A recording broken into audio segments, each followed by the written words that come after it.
Here. Thank you. We do have a quorum. Mr. Williams, would you lead us in prayer, please? Let us close our eyes. Father God, once again, you have led us to this place. Father, we are here to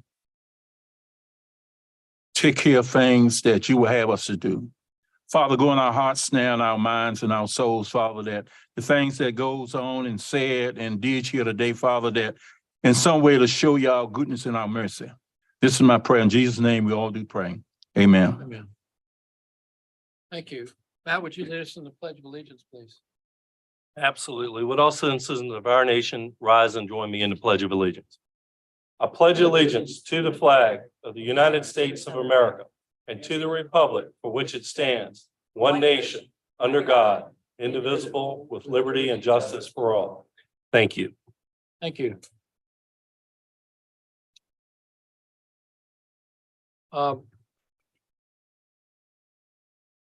There are a couple of changes to the agenda that took place after the initial packet was distributed to the public.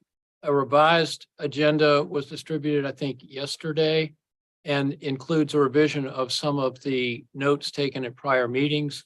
Those are all available on the website. If you have not accessed them at this point, I would just call your attention to a couple of additions to the agenda that took place. Under our agency and staff reports, I am going to accelerate the school matters to first there because we're under a time constraint. We added, since the initial agenda was published, a Heritage Committee and Fairfield Foundation item that's on the agenda in front of you, Deltaville Maritime Sublease Agreement, and a personnel matter that will be discussed in closed session by the board later. With those changes and the revisions to the minutes in mind, is there a motion to approve the consent agenda? I'll make a motion to approve the consent agenda with the changes. Second. Motion by Mr. Jesse, second by Mr. Kuntz. Any discussion? Roll call, please.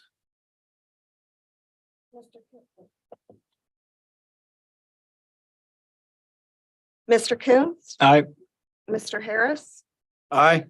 Mr. Jesse, Aye. Mr. Williams, Aye. Mr. Kimbrough. Aye. Motion carries. Thank you. I'll open the floor for public comment. Do we have any who have signed up for public comment? No. Would anyone like to address the board with public comments at this time? Come forward, please. Just come up to the podium. Let us have your name and where you live, please. All right. And you have 3 minutes. My name is Jeff Perkins. I live in Topping. And I don't know if it's been something that's been done already, but the store Family Dollar that's proposed at the corner, is that still a proposition? If it is, I'm against it. For the traffic problems, you have 2 people jockeying to get into the 2-lane leaving and 2 jockeying to come in. There are better places like the cross 17 from Hardee's would be an ideal place for them. Traffic. The other thing is I've driven past that lot for 20 years. It used to be a pit and it was filled in over time with debris and lot clearing. Has there been an adequate soil study on that? That's my comment. Thank you. Thank you, Jeff. I didn't catch your last name. I'm sorry. Perkins. Perkins. Thank you.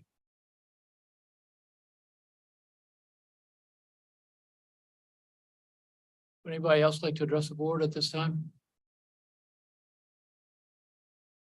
Okay, I'll close the public comment period. And we have a report from the treasurer. I see the treasurer and the commissioner of revenue are not here. Both are report only, pages 42 through 47 in the packet for the treasurer. And I was delighted to see that in the last month, we received $18,000 interest in the treasury. This is the first significant increase in earnings from our treasury as we have initiated, the treasurer has initiated an investment program, zero risk, but earned some money from the county funds. Commissioner of the Revenue is also report only.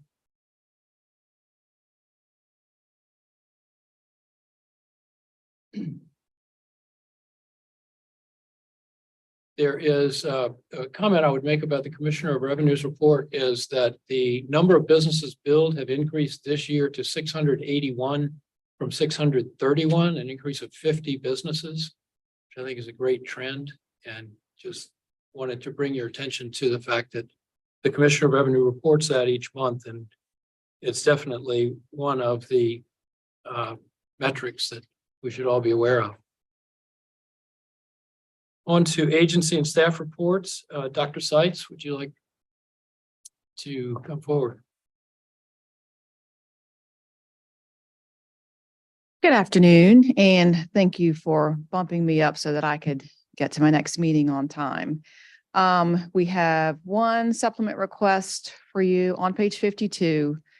Both Title III and Title IV are federal funds, and we receive these every year, and these are just additional monies that have come from the federal government for those. Title III helps us to work with our English language learners. And then Title IV is student support and academic enrichment. We specifically use these funds to support our Compass Academy and the teacher salary there. So those are the two items that we have for budget requests this month. Any questions for Dr. Seitz about this? I'll make a motion to approve FY 2023-37. Second. Motion by Mr. Harris, second by Mr. Williams. Any discussion? Roll call, please. Mr. Harris, Aye. Mr. Jesse, Aye. Mr. Williams, Aye. Mr. Coon, Aye. Mr. Kimbrough. Aye. Motion carries. Okay. Thank you. Thank you. Any other questions? We want you to be on time. Thank you very much. I appreciate that. Next is VDOT report, and I believe Lee has joined us. Thank you. Good afternoon, everybody. All right. Just here to give everyone an update in terms of VDOT maintenance activities going on right now in Middlesex County. Of course, we will be having our public hearing this evening at 7 p.m. to approve the secondary 6-year plan for construction projects. We are getting into asphalt season, so we will be seeing quite a bit of paving work around the county in Middlesex this summer. Route 3 from to the Norris Bridge from Route 33, that will be repaved this year. The Route 17 northbound from Hardee's, about 1.43 miles north, is being repaved this year. Route 17 northbound from Business intersection 5.73 miles to Mount Zion Road is being repaved. Urbana Road, Route 227. Town Bridge Road from 17 to Zion Branch Road 615. Waterview Road 640. And Rimlick Drive are all being resurfaced this year, as well as multiple other routes that are getting surface treatment. And I can go through those if you have any questions about those specific routes. Some notes I did want to hit on. We did complete installation of the do not enter signage for westbound lanes of Route 33 on General Puller Highway at the Heritage Trail intersection, as requested by Mr. Kimbrough. Some meetings of significance. We are meeting staff, I believe, this Friday to discuss the shared use path project in Deltaville to try to nail down some specifics on that project. There were some issues with some specific locations as part of that project, but we're hopeful that we'll be able to find a way forward and get that project rolling. I did want to hit on, as it's already been mentioned this afternoon, the Family Dollar VDOT has reviewed the first site plan for the entrance to that and provided 13 comments back to the county and the developer.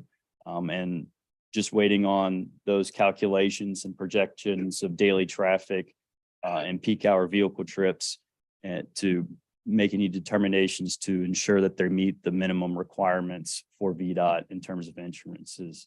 But as of now, we have not gotten that information back. And I did want to provide one further update.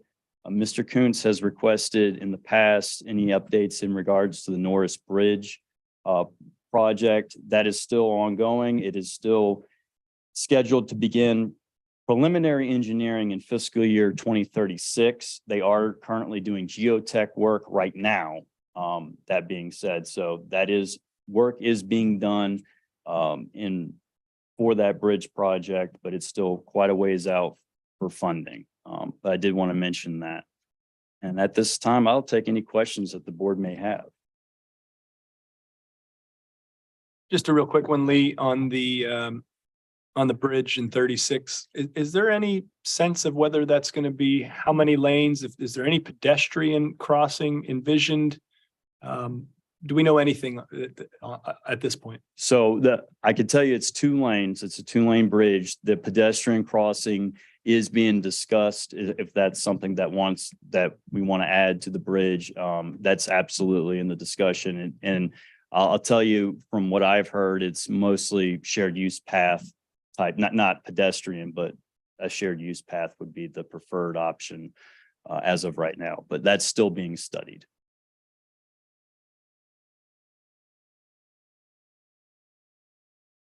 I have a question.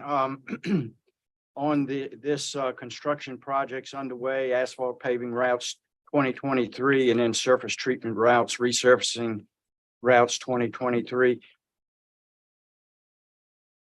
Is that subject to change at times where you may add something or may decide to push back some of these that are scheduled?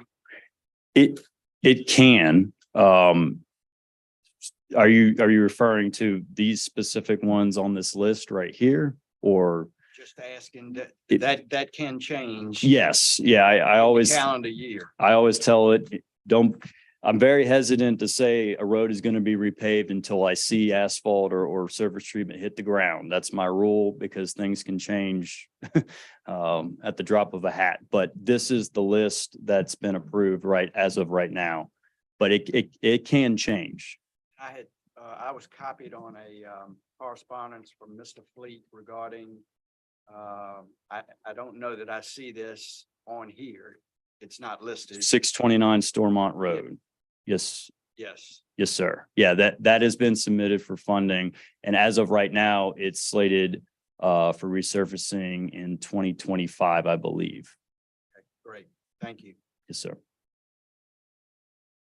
Jeremiah, I got one question was, I think we turned in maybe a year ago about putting lines on Route 33 from Harlem to Saluda, where biking signs, because a lot of people do walking and stuff, in that area. And I think we gave you all a list of people who signed. I guess about 150 people say they do walking out that highway. And it would be good to have some type of awareness. And I noticed what y'all doing in another area of the county, y'all got this striping machine. So I figured, that you can get it, put in there some kind of way because it don't take long. Sure. And make people aware and might slow down some going up down the highway. Since it seems like we are doing more things, and I don't see Route 619 on here nowhere. The road is cracking wide open, and it needs something, to be done to that road. And that ties into Star Mountain Road, and see what is happening. It looks like on one end of Star Mountain Road, you got a nice surface, it's wide. As you trickle down to another area, the road gets small. See, and we cut the, you all are not gonna do the bridge down there. So we get more traffic coming down Philpott Road and on Route 619, going down Star Mountain Road. Okay. So whatever you're gonna do on 629, it need to go down to 619 because the road is getting narrow. And I don't know the reason that it's stopping at a certain distance. You got a tail in there, and it don't look good when I look at it. Sure. because of the stoppage, instead of making going completely through. You see, and also that traffic on that road goes to the school. So we talking 619, we talking in that circle that the traffic with the school goes through that road also. And I don't see it on you, and I'm seeing a lot of places on here. I know resurface don't cost no lot, but some of them is better than the main road I'm looking at, because these roads I travel every day. And I'm just wondering how it seems like in some areas that are paid more attention to it than other areas. No, And I don't know who's doing this kind of thing, you know. 619, we have evaluated that, and that would be a road that, and you bring up a great point, anytime that you're in a geographical area, we try to group roads in geographical areas just for funding purposes. We get better bids from contractors because they don't have to move their equipment as far, so we get more bang for our buck. And 619 would be a perfect example of a road that we would like to bundle with 629 Stormont, because as you said, it's right there in the same geographical area. So that's definitely on our radar. Okay, then I would just leave it up to you, and I will Yes, you to sir. death till you get it done. Understood.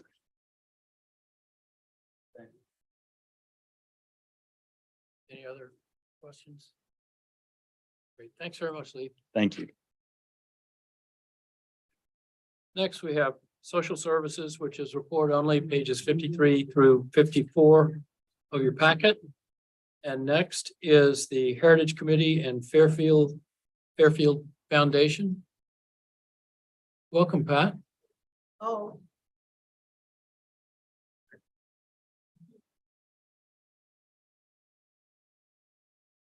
As you know, I am Patricia Holson Satterfield, and I am the chair of the Heritage Committee. And together with me today is Dr. Dave Brown of the Fairfield Foundation. And I want to start by thanking you again for accommodating the Heritage Committee. And I see from the agenda that we are expected to update, but we also have a request. As you know, and I will say this repeatedly every time I stand before you, the Heritage Committee was created for the purpose of discovering, preserving, and telling the story related to Cook's Corner and St. Clair Walker High School. And as you may recall, we have 3 short-term projects, all of which have been going along and progressing swimmingly, including the Heritage Trail that you funded. Signage is now being developed for that. We applied for, through the Department of Historical Resources, a historical designation for St. Clair Walker High School campus, together with the cafetorium. And we are moving full force with that. And that is being funded through the state.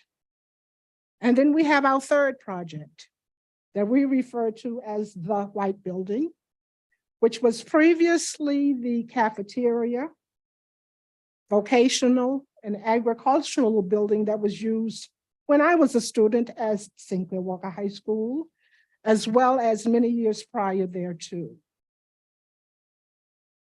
Underpinning all of this is the recognized need for historical research. And we have been engaged in trying to find out as much of our history as we can.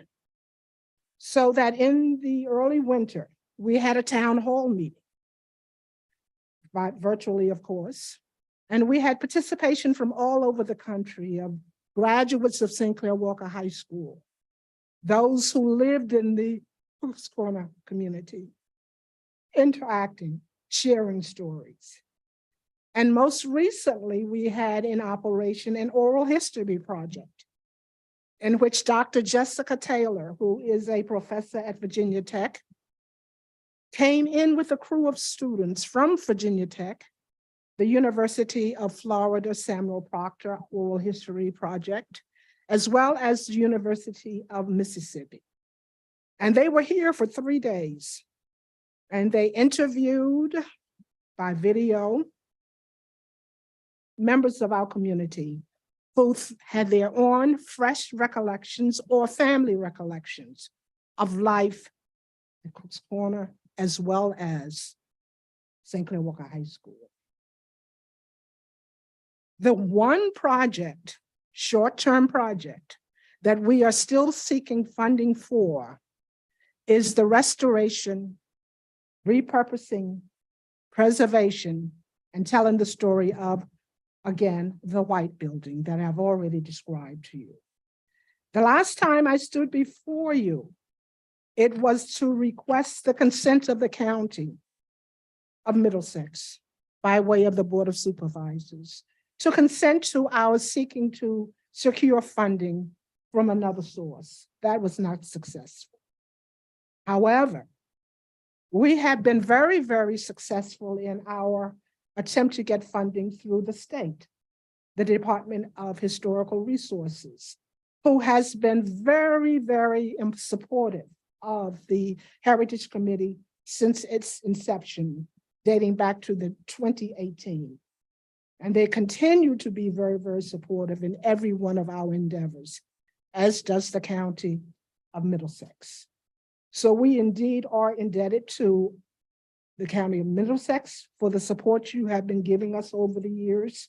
And we are back here again to seek support because we have applied for a grant through the new Virginia Black, Indigenous, and People of Color Historical Preservation Fund. And within your packet, you will see that enclosed are 4 documents, and they run from page 55 through 68.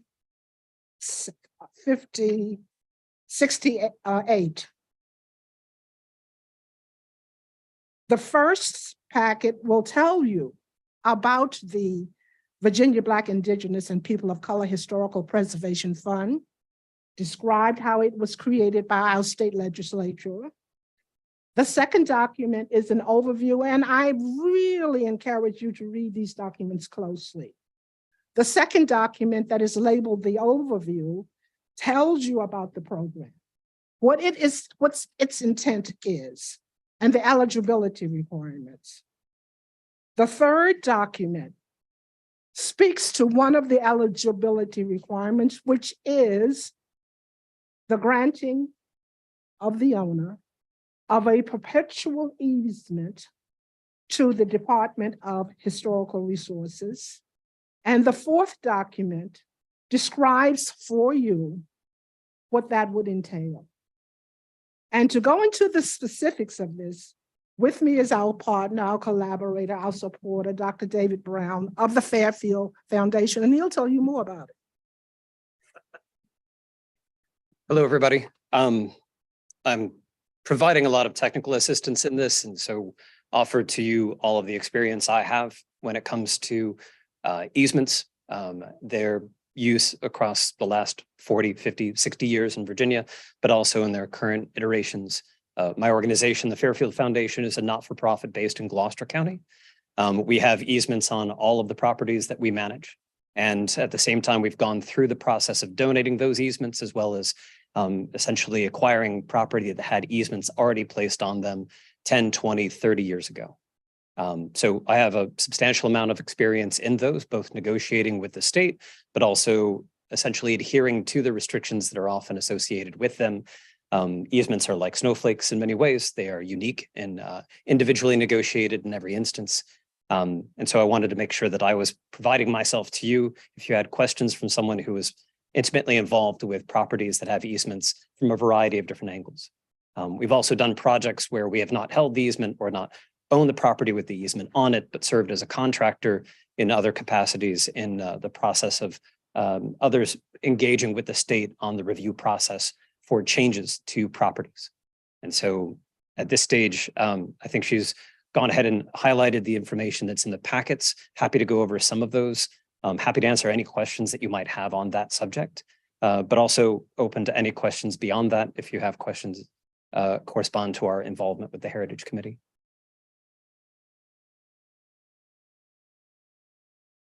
So I'm a little, how about enlighten me just a second? Sure. This is informational and we just got this recently, so we haven't really had a chance to look through it properly, which will generate some questions when that happens. So today, you're just providing us the information. There's not a specific ask. Is that correct? Yes, Okay. we would love to have questions from you, Okay. from all of you, because easements are perpetual in this instance. And so it's not a decision that should be made lightly. As Pat just said, you know, that's kind of a bigger question underlying it. And so as much time as you guys need And to the answer two, them. and the two current properties we're talking about, the white building and I guess the cafeteria building, does Middlesex County hold the easements on that? They own both of those parcels outright. Correct. There are no easements on them that correlate to historic preservation or open space easement. There are a variety of types of easements like right of ways, easements for power lines, things like that. This is a different duck entirely. Okay. And lastly, in my brief looking through that information, the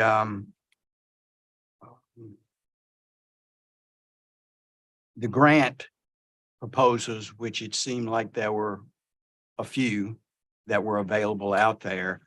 Did I read that correctly, that some would require a match from the county and some were grants that would necessarily not require that? My understanding of the current application process is that no match is required. So I've got the documentation in front of me here. And when it corresponds to match, if you permit me for just 1 second, a match is not required for this grant program. However, the ability of an applicant to provide matching funds, including in-kind, shall be considered during the application review process. One of the greater advantages to projects that involve building restoration, especially if it ends up involving community support, is that you'll get in-kind contributions through both labor as well as research, as well as technical assistance. And so you know, my organization as a not-for-profit is constantly looking to provide essentially skin in the game that gives folks on the other side of the table a reason to invest. And that means like we're buying in hard, but it may not always be cash. And I can certainly, I mean, I can't speak for the Heritage Committee, but everything they've shown me is that they put in the time and the effort to reflect the time and effort put in by the board as well. Great, thank you. Last question. Sorry, I said that was the last question, but Don't worry about it. and is the Heritage Committee also working with the museum for information and or with the EDA? The Heritage Committee is not working with the museum. We do have a relationship with the EDA. But I want to make clear to you that we do have a request. There are two conditions that must be satisfied to make us eligible, us being the Heritage Committee, to be a recipient of the grant. One of it is that the property has been designated or is eligible for designation as a historical district.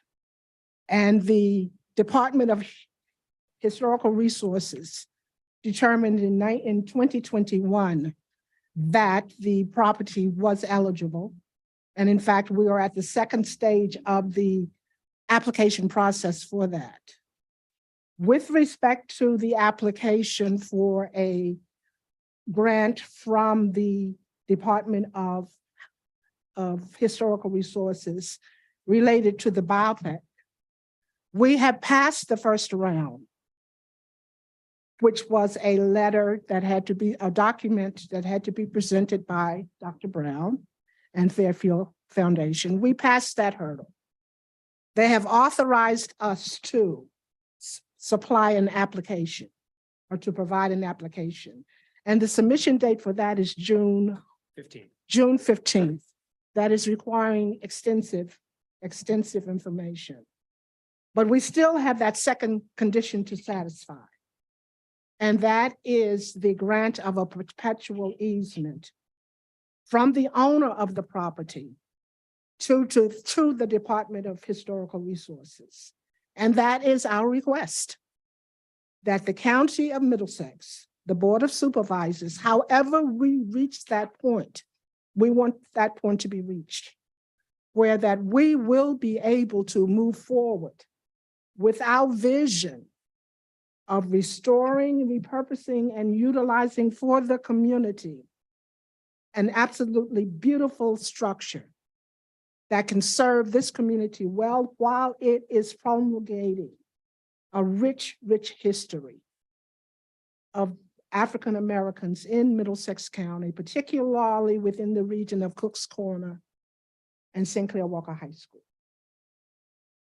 So if I heard what you said correctly, we could do the second step that you're asking for at our June meeting. That's a possibility. There is time for you to review, digest, discuss, whatever your deliberative process is. And we still would be able to make the June deadline. And certainly, Dr. Brown, as he's indicated, has the expertise to help us through the process. And we are very fortunate indeed to have that linkage. So update it and request. I also am familiar with the state's approach to easements, enough to say that the staff from the Department of Historic Resources would be happy to provide access, happy to answer questions as well. They anticipate a lot of questions from localities all over Virginia because the grant is statewide. And there's a tremendous amount of funding put aside for the grant. Assuming that the state budget passes as is currently envisioned, and it appears that both sides and the governor's office all want the same thing. So it's more about the passing of the budget, not a negotiation of the final numbers. Please. And when you submit that grant application, do you also have to submit a schematic or something talking about what the potential uses are that you're doing, and the funds, you need X amount of dollars based on what you're looking to do with both of those two pieces of property? In this case, it'll just be the white building. Okay. That's the primary focus, as we previously discussed with the Heritage Committee and what she referenced in her first round of things. We know that the cafetorium is also a priority, but it seems appropriate to go for one first. And then, yes, we'll need to put together preliminary numbers, sufficient details so that the Department of Historic Resources can adequately evaluate the grant proposal. Sorry to monopolize. It's okay. This is fun. So the white building particularly, and before the next time I see y'all, I'll make sure I go, maybe Wayne and I'll ride by there and look at it. I see it from the outside. Is the potential that you're looking at some point to have that building be able to be accessed by the public to see the inside and or outside, and a tour for that? That certainly is a possibility, yes. And yes. The requirements of the grant are so that it goes into active public use. There's only a requirement that it be open 2 days to the public each year, but in most cases, the grants that the state will be receiving will be for the restoration of buildings that will go into essentially community benefit. So whether it's whatever the Heritage Committee and the Board of Supervisors, other parties, we're at the Fairfield Foundation are just doing our best to support the actions. Great, thank you. Sure. I will say that in my experience with looking at grants like this from the state's perspective, looking at the applicants that have received attention in the past, there's a significant chance of this one receiving funding.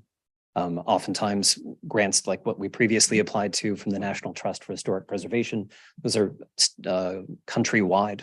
Those can be a lot more difficult to achieve.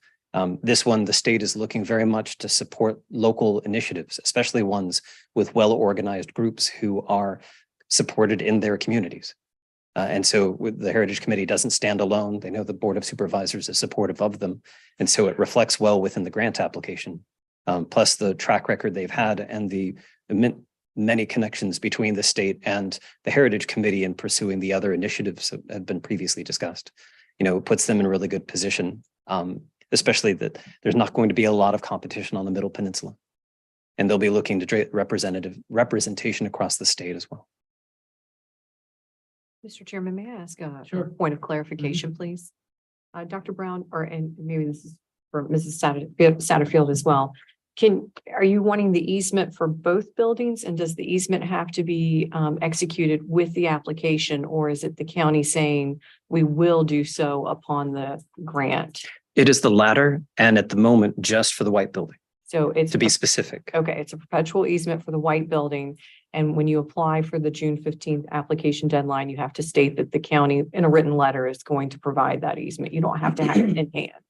Correct. Okay. I just. So thank you. let's say as a hypothetical, the funding is not provided from the state. There is no requirement for the county to proceed with the easement. Okay. Thank you. I just wanted to understand what That's I a great needed to be question. working on in the Yeah, meantime. and Heather just triggered a question I may have. So it sounds like they need a letter from the county saying we want, or we would be very interested in granting a perpetual easement on the white building, not necessarily a surveyed easement before June 15th. Correct. Just so like a description of the property footprint, the building, maybe some pictures, and then the letter. Buried into the document, there Okay. is the reference to the state usually taking between 18 and 24 months to fully process an easement. So there is no expectation that there would be anything other than a letter of intent. And then will be the requirement if funds are provided from the state. Okay, very good. Thank you.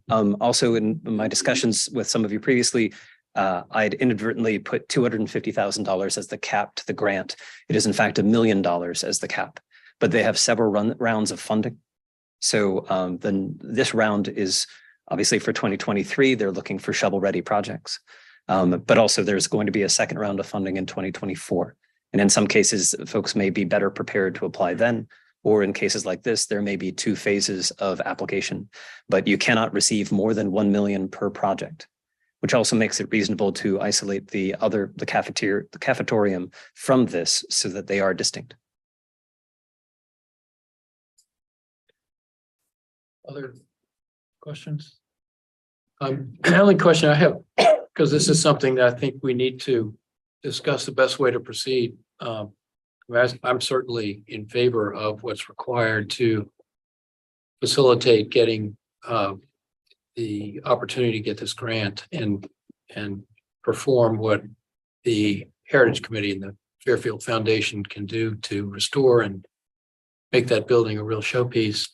I'm curious whether one of the things that I'd like for us to talk about is whether the county should retain ownership of the assets with this easement, or another option would be a perpetual lease to the Fairfield Foundation or the Heritage Committee, or even a transfer of ownership to the Fairfield Foundation or the Heritage Committee. Are there any, would any of those scenarios change the likelihood of obtaining the grant, or would that in some way affect the probability of success? My understanding at the moment is that because of the pressure on the staff of the Department of Historic Resources now, and the way that the language was written in the budget for these funds, they are doing their best to be as flexible as possible while holding the essence of the legislation in hand. So what that essentially means is they are understanding that there's going to be some confusion and some need to go ahead and to work things out. If they've got intent from localities and from organizations that own these properties to go ahead and do as best they can based on the spirit, then there will be moments to discuss, let's say, creative solutions to the issue. So if that is a transfer of property and then eventually an easement held by a different organization, they'll want to hold through to the requirements in the grant, but they know that sometimes these things take time to develop. So I think there will be some flexibility there. The easiest path would just be, yes, the current owner donates an easement at the end. But if there are other avenues that achieve the perpetual preservation of the project and ensuring that taxpayer funds that are used to restore and preserve these buildings or the other grant eligible activities, it essentially is assured that there will be real community benefit from that. I think that's the essence of it. Does that help? If I may, I think I know where. Because I can't speak for the Fairfield Foundation's Board of Directors on that specific subject, other than to say that they're interested in further discussion. And my understanding from the Heritage Committee is that the idea outside of the county donating an easement is a new set of circumstances that they would like to go ahead and consider as well. Because it's three different organizations. I'm a longstanding 20-year-old not-for-profit. They have a not-for-profit to be soon. The county is looking at how to preserve these buildings as well. So I think we're all open to discussion. I wouldn't take anything off the table. And I think the state is going to get a lot of really creative solutions, and they can't just sit there and say, no, you can only do one thing. Well, just the statute does say private nonprofit organizations are eligible. That's, I guess, so does Fairfield own any property and been successful in getting the grant? Maybe is a different way to ask the question. So this is the first round for this grant. Okay. Yes, we do own several parcels. We have received grants from the state. We do have easements that are held by the state on almost every single one of the 10 different properties that we own. So, I mean, we're familiar with that. We've handled these before. We're restoring the house at Machicomico State Park that's owned by the state of Virginia and leased by us. We own the gas station on Main Street in downtown Gloucester. We put that under easement and did tax credits with the state. I mean, if you can pick a painful way to do a preservation project, we've chosen it. And this one is relatively easy in the sense of the process. So we're excited to be working with them. And that's why I want to be as open as possible to whatever creative suggestions that the board has.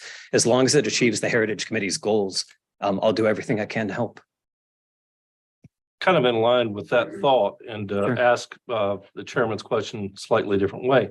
I'll try If to answer the county, it. for some reason, was able to donate the property to the Heritage Committee, and they actually own the property free and clear, control it, deed and everything, would that make their application more competitive for this grant? I cannot say. Because it's the first time ever. Correct. I guess it's the first iteration, so they really won't know what will make something more competitive or not, I guess. Yeah, I don't think the state would be worried about representation because you two have worked, the county and the Heritage Committee have worked really well together. The Heritage Committee having it, they're a young not-for-profit, but they also have a great deal of respect in the community. So I don't think they would see it ultimately being problematic in either, but that's my personal opinion.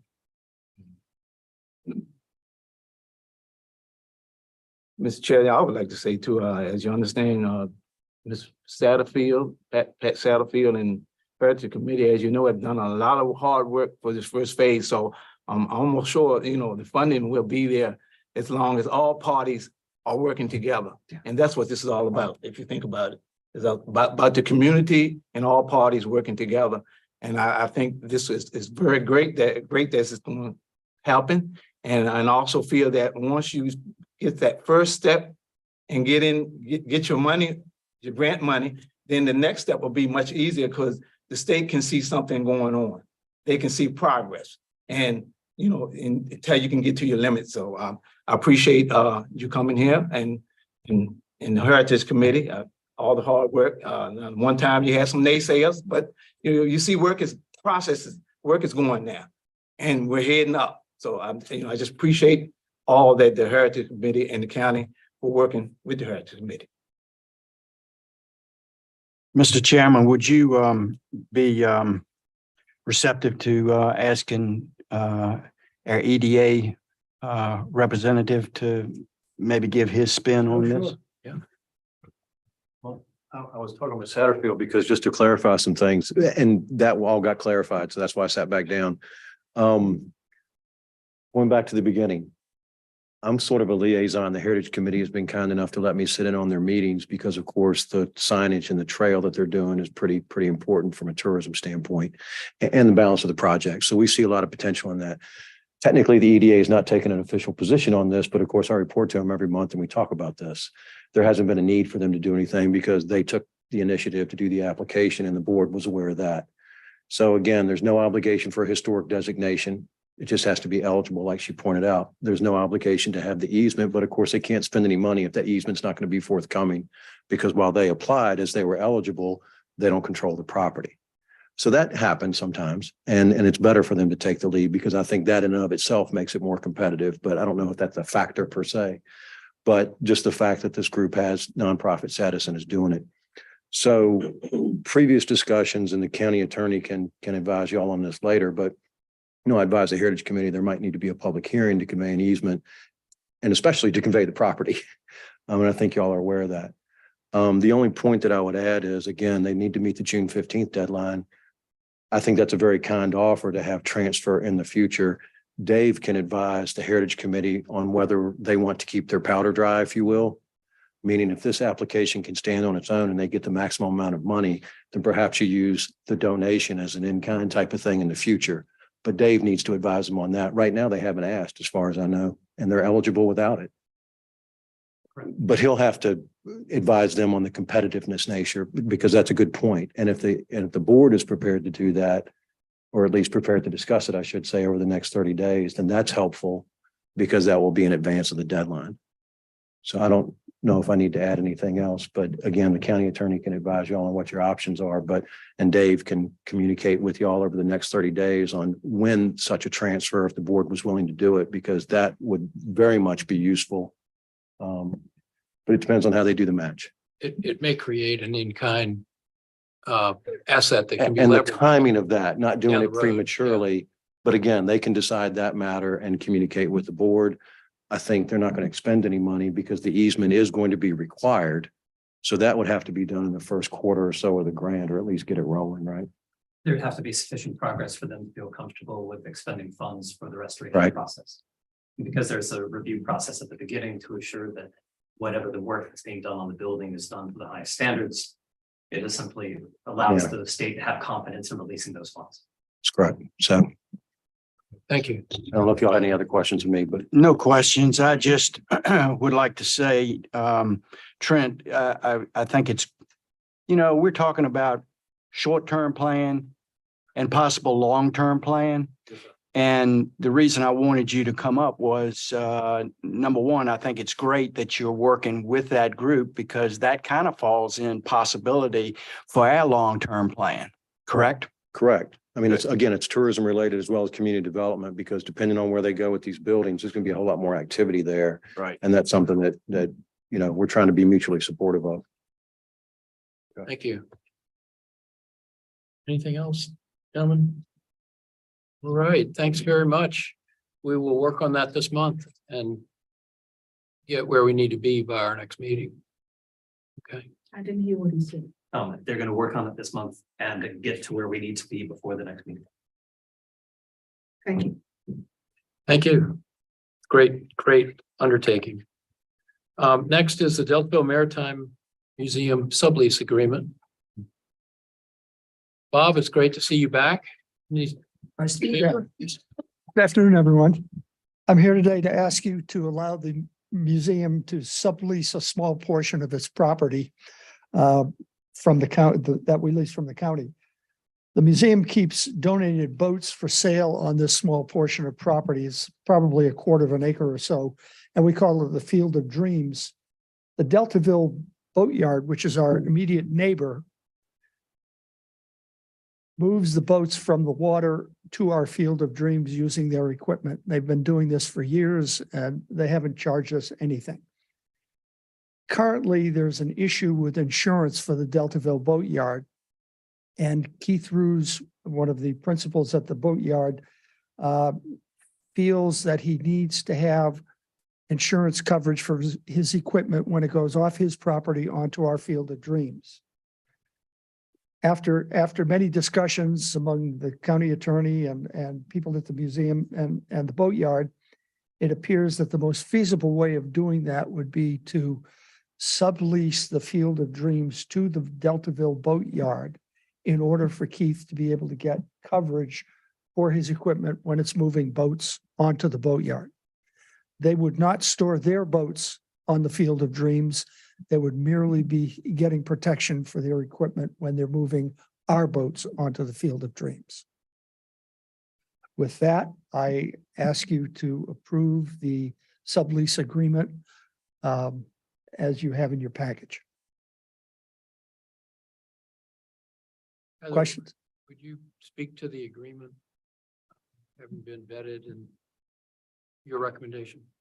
Yes, Mr. Chairman. So the county has a long-term lease with the Deltaville Maritime Museum. And in that lease, it allows the museum to sublease property up to 1 month in furtherance of its fundraising activities.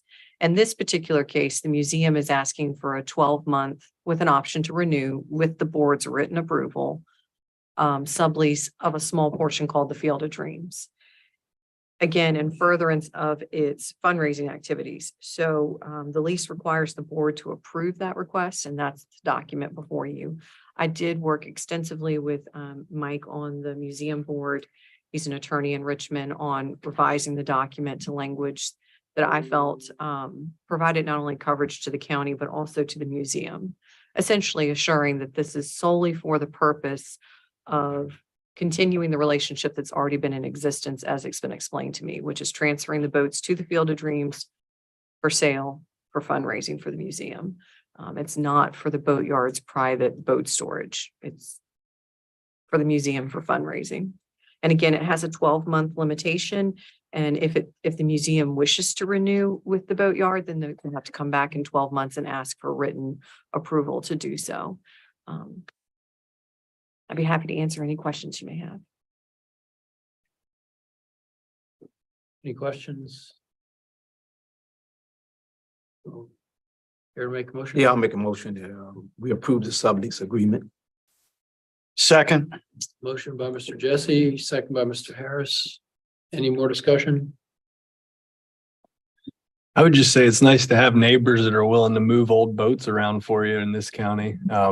In all seriousness, though, I mean, Deltaville Boatyard is just one more example of a community member helping us in our endeavors as a community. And so this should be an easy vote, I think, for all of us. And thanks to all involved for sort of putting the parts and pieces together in a way we could understand. So this is easy to move forward. Thank you. Have a roll call, please. Mr. Jesse, Aye. Mr. Williams, Mr. Coons, Aye. Mr. Harris, Aye. Mr. Kimbrough. Aye. Motion carried. Thanks, Bob. Thank you, everyone. Next, we have the landfill Resource International, represented by Bob Hundley, pages 73 through 74 of your packet.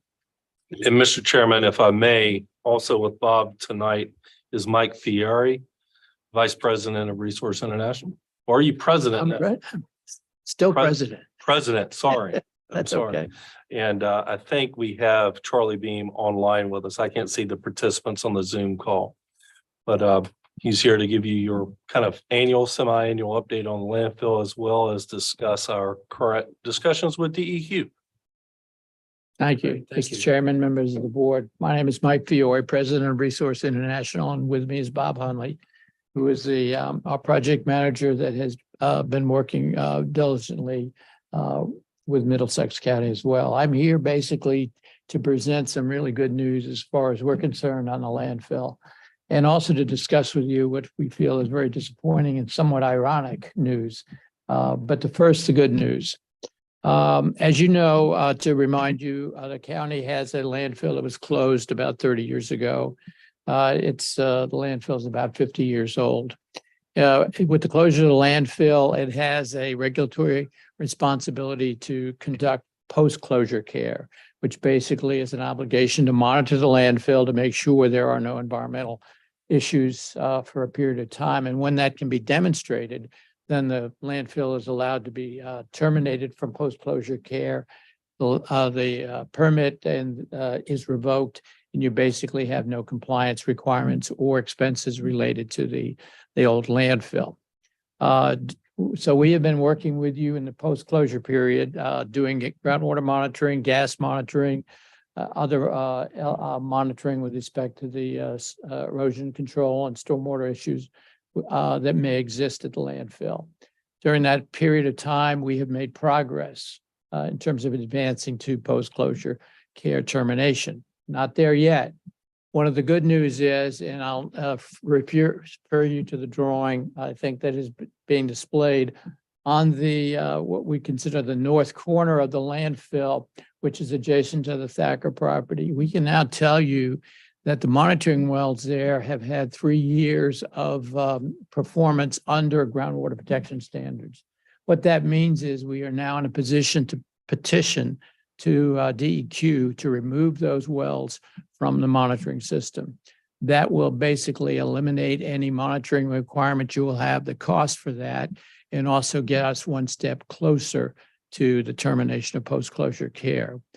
We can petition and get groundwater monitoring removed from the post-closure care separately from the gas.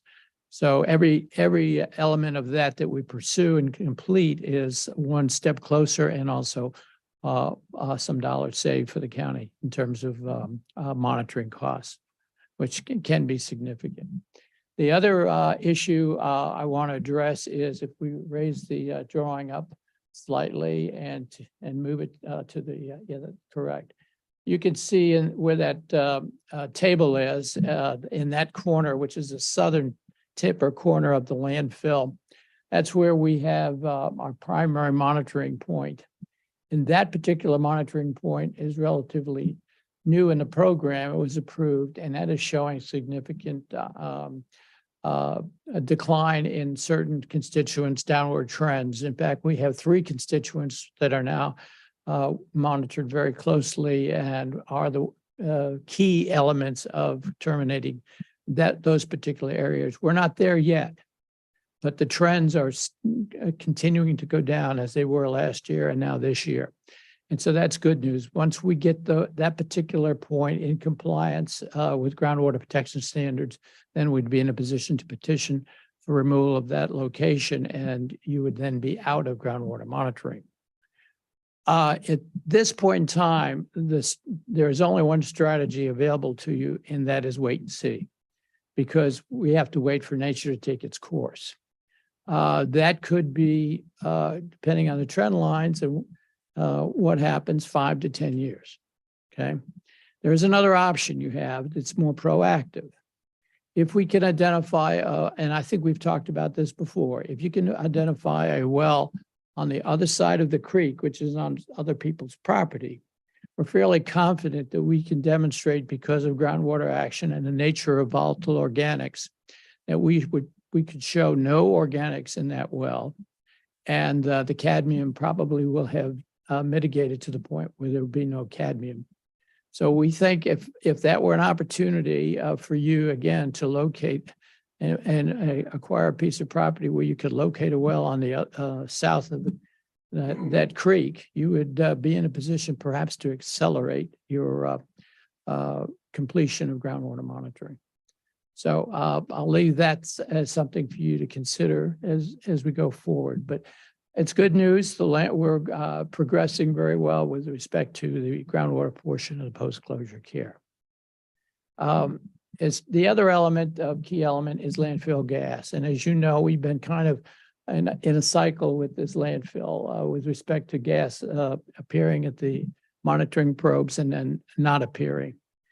Part of the problem has been the gas extraction system has been somewhat problematic operationally and facility-wise. It has some age, and generally the first thing we do is, if there's a compliance issue, we basically attack the cause with respect to the extraction system. And we've done, with the help of the county, we've done a number of things in terms of trying to repair and improve the operation going forward. We've been successful, we get back in compliance, and then something else happens and we pursue that. Over the years, we've been very proactive with respect to that, but the results haven't been consistent. And as you know, last year we came to you because we basically felt dissatisfied with the results that we were getting and the lack of consistency. We did a rather detailed investigation of the landfill and determined that there were some other things going on that really hadn't been addressed with the original extraction system. We found that there were deep layers of sand that we anticipated were carrying the gas outside the landfill. And that was probably one of the major issues. And we came to you with some alternatives back in March that we felt were reasonable alternatives. They dealt with additional wells in the extraction system, a vent trench, and also some vent wells. In discussions, we felt the most affordable solution, and the smart way to go would be the vent wells, because that would perhaps relieve you from some long-term liabilities with respect to operation if the passive vents could be put in. You basically gave us the authority to proceed with that. And then in the process, we had to go through a process with DEQ of preparing and revising the gas remediation plan to allow us to put the vents. We couldn't put them in until they approved the gas remediation plan.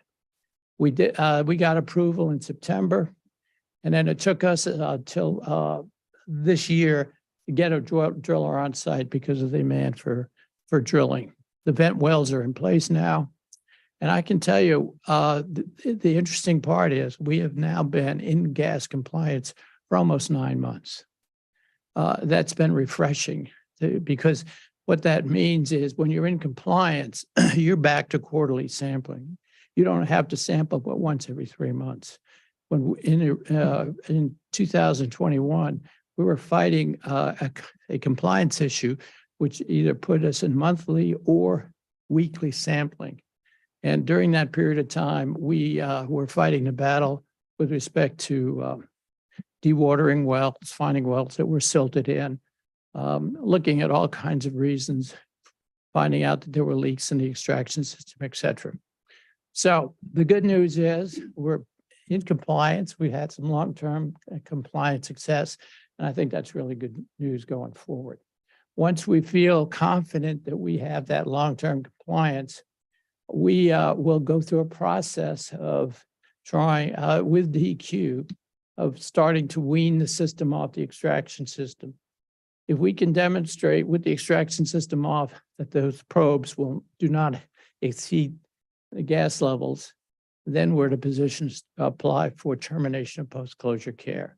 So I think we've got a good plan. I think we have the plan that's working. Now, the disappointing and ironic news. In the face of all that success, I'm embarrassed and upset to say that DEQ in their infinite wisdom has given the county an NOV and a draft consent order, basically for the exceedances that occurred several years ago. There was also an issue with respect to hundreds of reports that were filed, and we will take certainly are the cause of that. There were several forms that hadn't been filed on time. Although the file's complete now and they've been caught up, those in fact were missed opportunities, and that among everything else are certainly elements for our responsibility. They also implied that we there was not a legitimate filing of landfill remediation plans. And in their infinite wisdom, they are also suggesting that there would be civil penalties. Number one is your agent and the people responsible for your post-closure care plans and with the support you've always given us.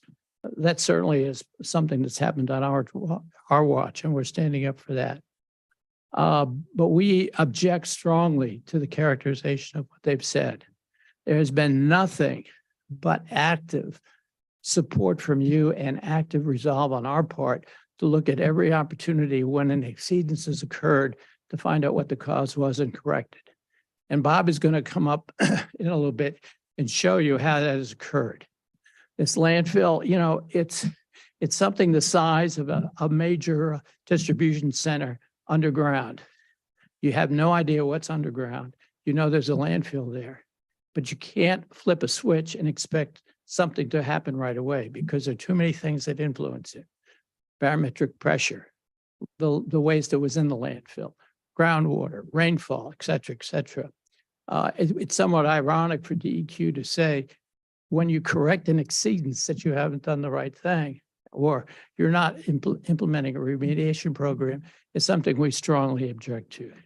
And it's somewhat ironic. I think we can demonstrate a very good argument. And on May 11th, we have a meeting with DEQ, and we are going to go there and fight the battle. And Matt and Heather said that they would strongly support the efforts to perhaps set the record straight. We feel this is somewhat unfortunate that they have taken a position, particularly when we've had 9 months of success. It defies logic to us. Anyway, I would like to let Bob come up, give you a little bit more specific information of how this has progressed. And Mike, if I can interject while Bob's making his way to the podium, I just reiterate what Mike said. We've met with Mike and Bob a couple of times about this situation. We reviewed the track record, we reviewed our findings of fact, and I support them in strongly disagreeing with DEQ's action. And our last meeting, which was last week, we discovered it may not be entirely DEQ's fault. They've got very tight regulations that almost shackle them into doing certain things. So we're going to meet with them next week to review that entire situation, and where they're just factually wrong, we think they're going to get significant, we believe we're going to get significant movement on the amount of civil penalties, if any, resource may own. And just want to state here today that staff, your administration is very supportive of Resource International on their endeavors to continue to work as our agent and work with them on DEQ and trying to get that matter resolved. But it does sound like the General Assembly's kind of shackled their hands to a lot of things as far as how they issue consent orders and especially the fines that come with. Yeah, but I think they do have flexibility. And this is an ironic situation. We have been involved in a number of clients, perhaps weren't as diligent as the county in their efforts to comply with the laws. This is absurd, quite frankly, but. I got a question for you. Yeah. In looking at the table that's on the right-hand side, Could we, all the numbers look like they're going in the right direction. correct. Except for the vinyl chloride, looks like it's spiked. Is that a concern? And do you have an explanation of why that may or may not have done that? The good news is that vinyl chloride is an indicator of continued decomposition of the organic material, and particularly the chlorinated harv in the landfill. So that's an expectation as the landfill gets age on it. The other good news is when vinyl chloride meets surface water, it immediately dissipates, it's gone. And that's one of the advantages of if we had a monitoring well on the other side of the creek, we would eliminate the organics completely. Great, wonderful. The well on the other side of the creek, and you may have said it, and I may just have been preoccupied. If we were to do that, how does that shrink the time frame of the ultimate closure? If you locate a well on the other side of the creek, we would have to monitor that well. If we can demonstrate that well, any constituents in that well are below groundwater protection standards, then from that point forward, the clock ticks. We need 3 years of performance. If that continues for 3 years, then we can petition for removal of groundwater monitoring from the post-closure care.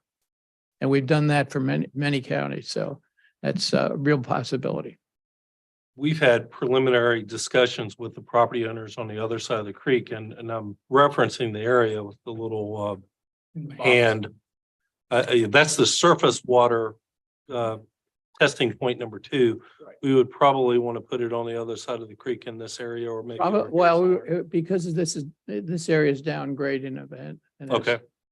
Well, if we were to locate a well here temporarily, this is a question. It has to be on property owned by the county.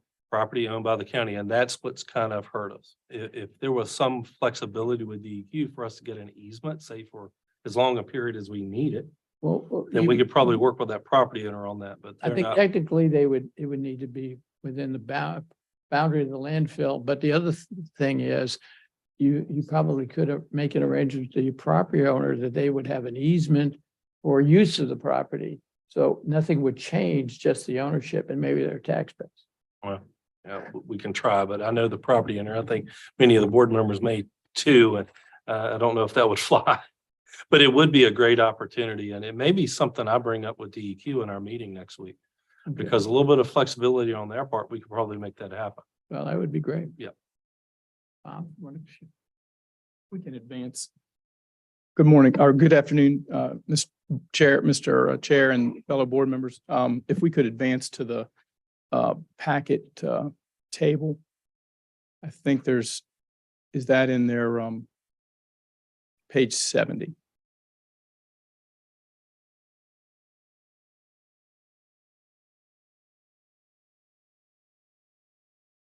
Maybe not exactly 70.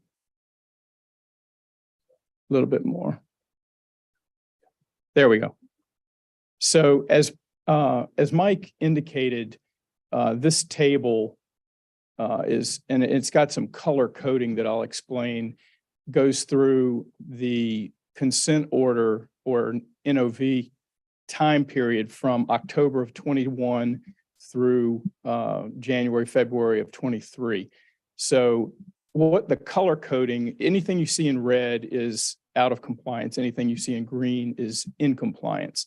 So what Mike was referencing with respect to the inconsistency of gas management results is on display in the green and red. So if y'all direct your attention to October of 21, you see that at that time, we're in monthly sampling. The protocol for DEQ is that if you sample the well or the probe and you get a out of compliant reading, you have to first go to weekly sampling. If you manage to get 4 consecutive weeks of clean readings, you're allowed to go to monthly sampling. Then you'll need to get 3 consecutive months of clean readings before you can revert back to the least frequent sampling, which is quarterly. So what we've tried to show in this table is the progression from monthly to weekly. And then sometimes when we've been in weekly, the dots represent the weeks that we've been sampling or the months that we've been sampling and whether we got a compliant reading or a non-compliant reading. So for instance, in October of 21, we were in monthly, we got a bad reading in October of 21, which is the red dot. We then went to weekly sampling for all of November of 21, and those represent the 4 green dots. So we got 4 consecutive weeks of green of compliant readings, which allowed us to go back into monthly sampling in December.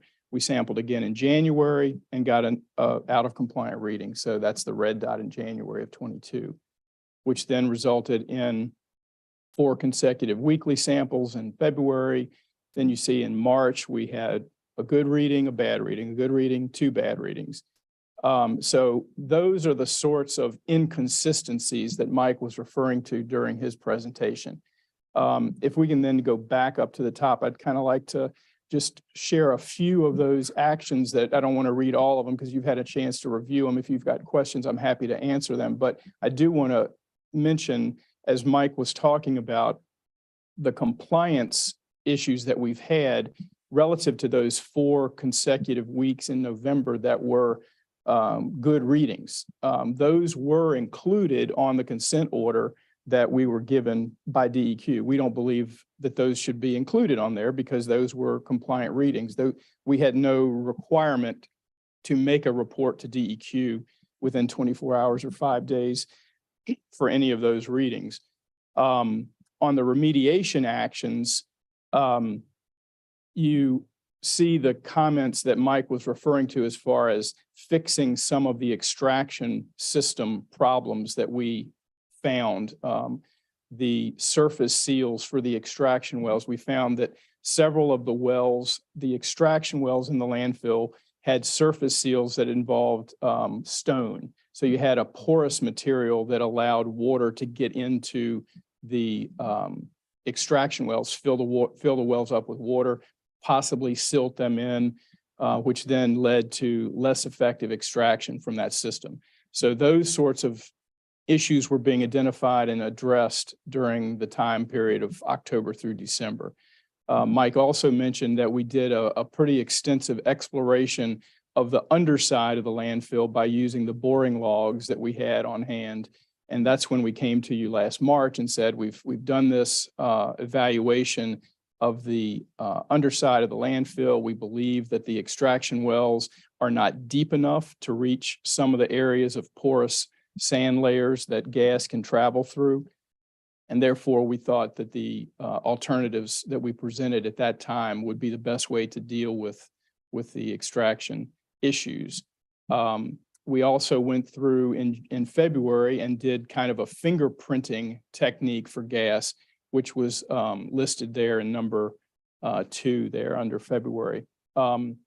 That involved taking air samples of the gas from the extraction system, as well as the gas from the probe that we monitored, GP3, and comparing the data to see if perhaps there was some additional area or source of landfill gas that might not, or gas that might not be from the landfill.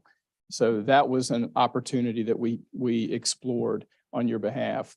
So all of these remediation actions that are listed on the table are what we are going to explain to DEQ that was ongoing during this period of time that they're suggesting that we were out of compliance. So we want to make it clear that no one was treading water, no one was marking time. There was work being done during these periods when we were sampling, and all of the sampling that they required to be done was being performed as required. So I'd be happy to answer any questions that you may have related to the table.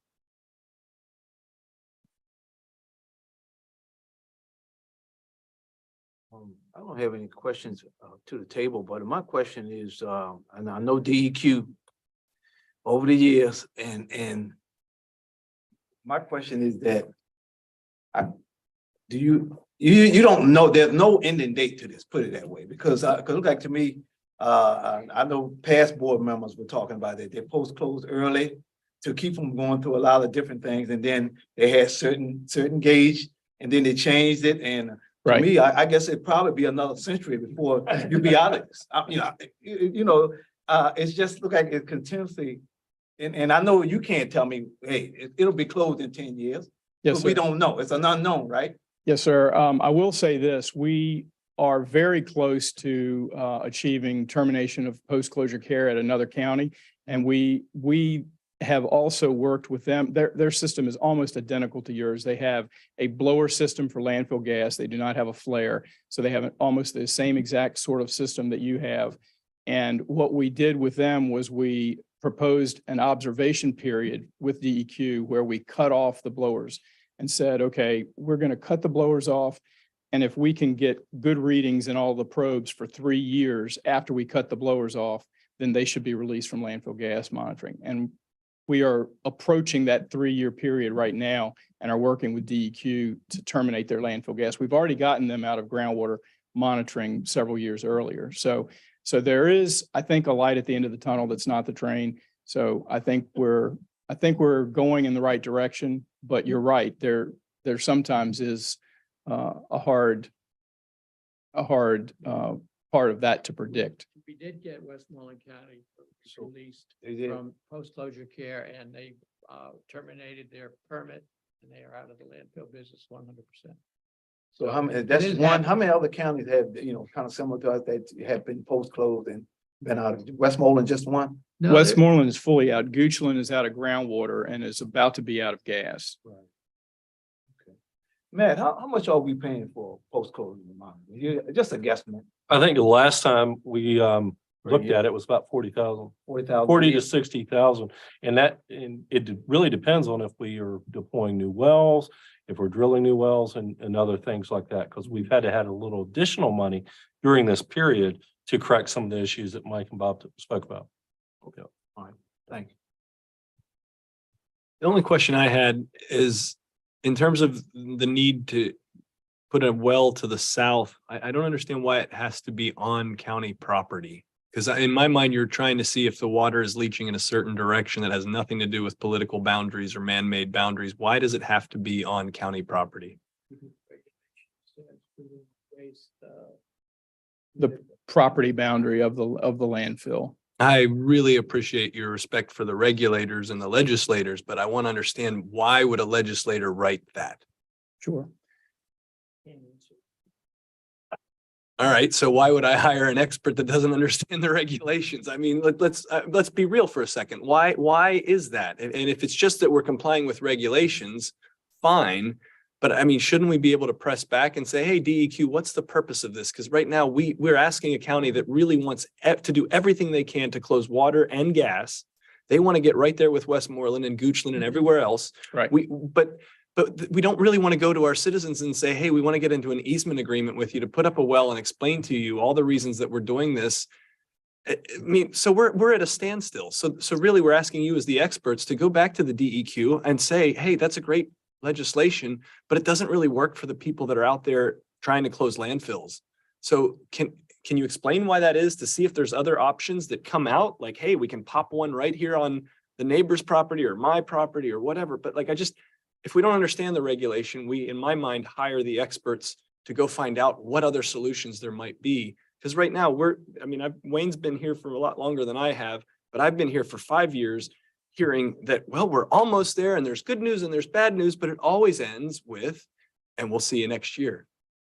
We certainly don't disagree with you. Logic says that unfortunately, sometimes the rigidity of the regulations is based on the fact if I make an exception for you, I have to make an exception for somebody else. Sure. So they write it very rigidly, and basically everything is geared to off-site impacts. Yep. So they identify the property boundary line of the facility as being the point of compliance, and anything beyond that is a release.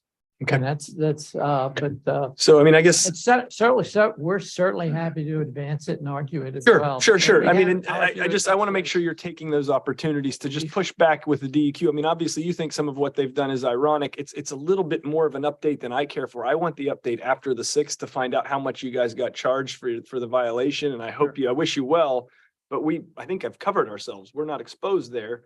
And so we really want you to win that argument, but we also want you to be building that relationship as you have been for decades with DEQ and the regulators and the authorities having jurisdiction, and just saying, listen, we want to close this. We don't want to get any more expertise on it. We've already subcontracted that.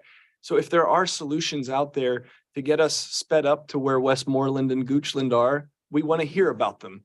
If we're spending 40 to 60,000 a year and there's an ROI to be thought about, because, hey, it turns out a $10,000 well project over 3 years has a 40% chance of getting us out of 60,000 worth of compliance. I mean, we can run those numbers. Sure. We just are really counting on you to succinctly come to these meetings and say, hey, no opportunities this month. But this month, actually, it turns out we could move from weekly to monthly. And if you guys would just authorize $8,000 worth of this, that, or the other, we might be able to pull it in by a year.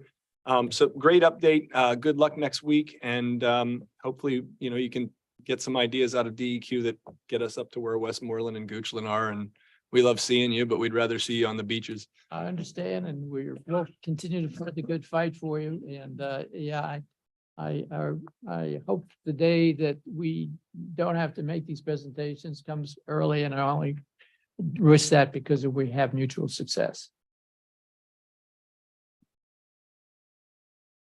Yeah. Thank you very much, gentlemen. Thank you, Mr. Chair. Right, next we have Dave, Planning Director update.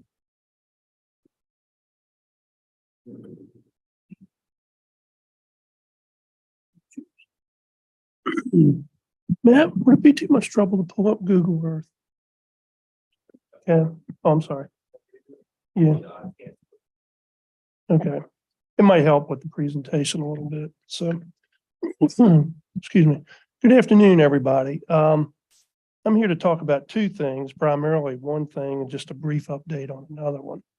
I'm going to talk about Wake Boat Ramp and the dredging and the improvements. Recently, just to refresh the board's memory, there was a grant that was provided through DCR, Fight the Flood granting. It didn't provide as much money as we thought it was going to provide, but the board decided to utilize those funds to procure a consultant that could look at a long-term fix. So in response to that, committee, including Louis Lawrence, Supervisor Kuntz, and myself, evaluated some proposals that dealt with possibly trying to find some type of fix to get the ramp where it wouldn't fill in every 6 months or a year. So we also have a parallel process going on. We've awarded that particular grant contract to Wetland Studies and Solutions. I believe they're out of Virginia Beach, I believe. Somewhere down in Hampton Roads area. And they're well versed at this type of design. They seem to have done it before. We've actually had a work session with Mr. Kuntz and Louis and the design team or the consultant team. At that meeting, we also had some neighbors that live to the east of this particular project.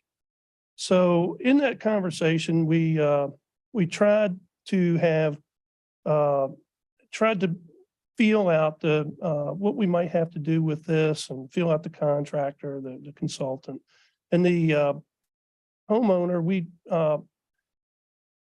kind of had them at the table because we want this solution may involve many stakeholders. It can involve owners to the east or west or ever. And, you know, right now, the biggest issue would be it looks like where most of the sand is coming from is from the east.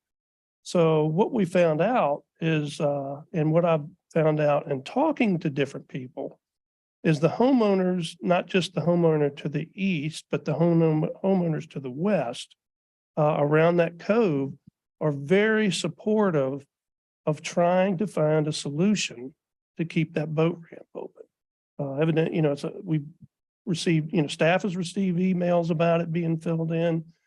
Mr. Kuntz has probably gotten many calls at night, and maybe some other board members as well.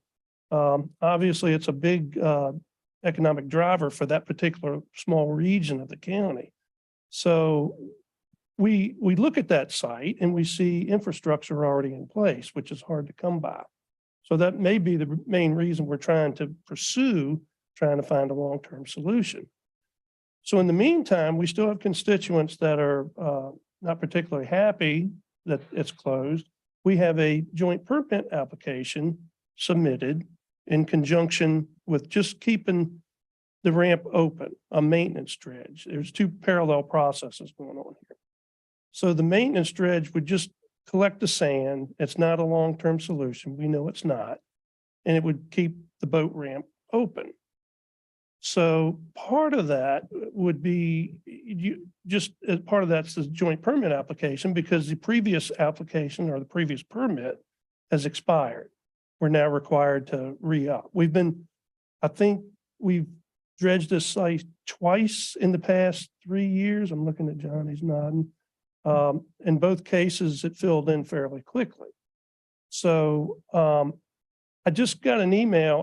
We were hoping we would be able to take that application, copy it, and send it in.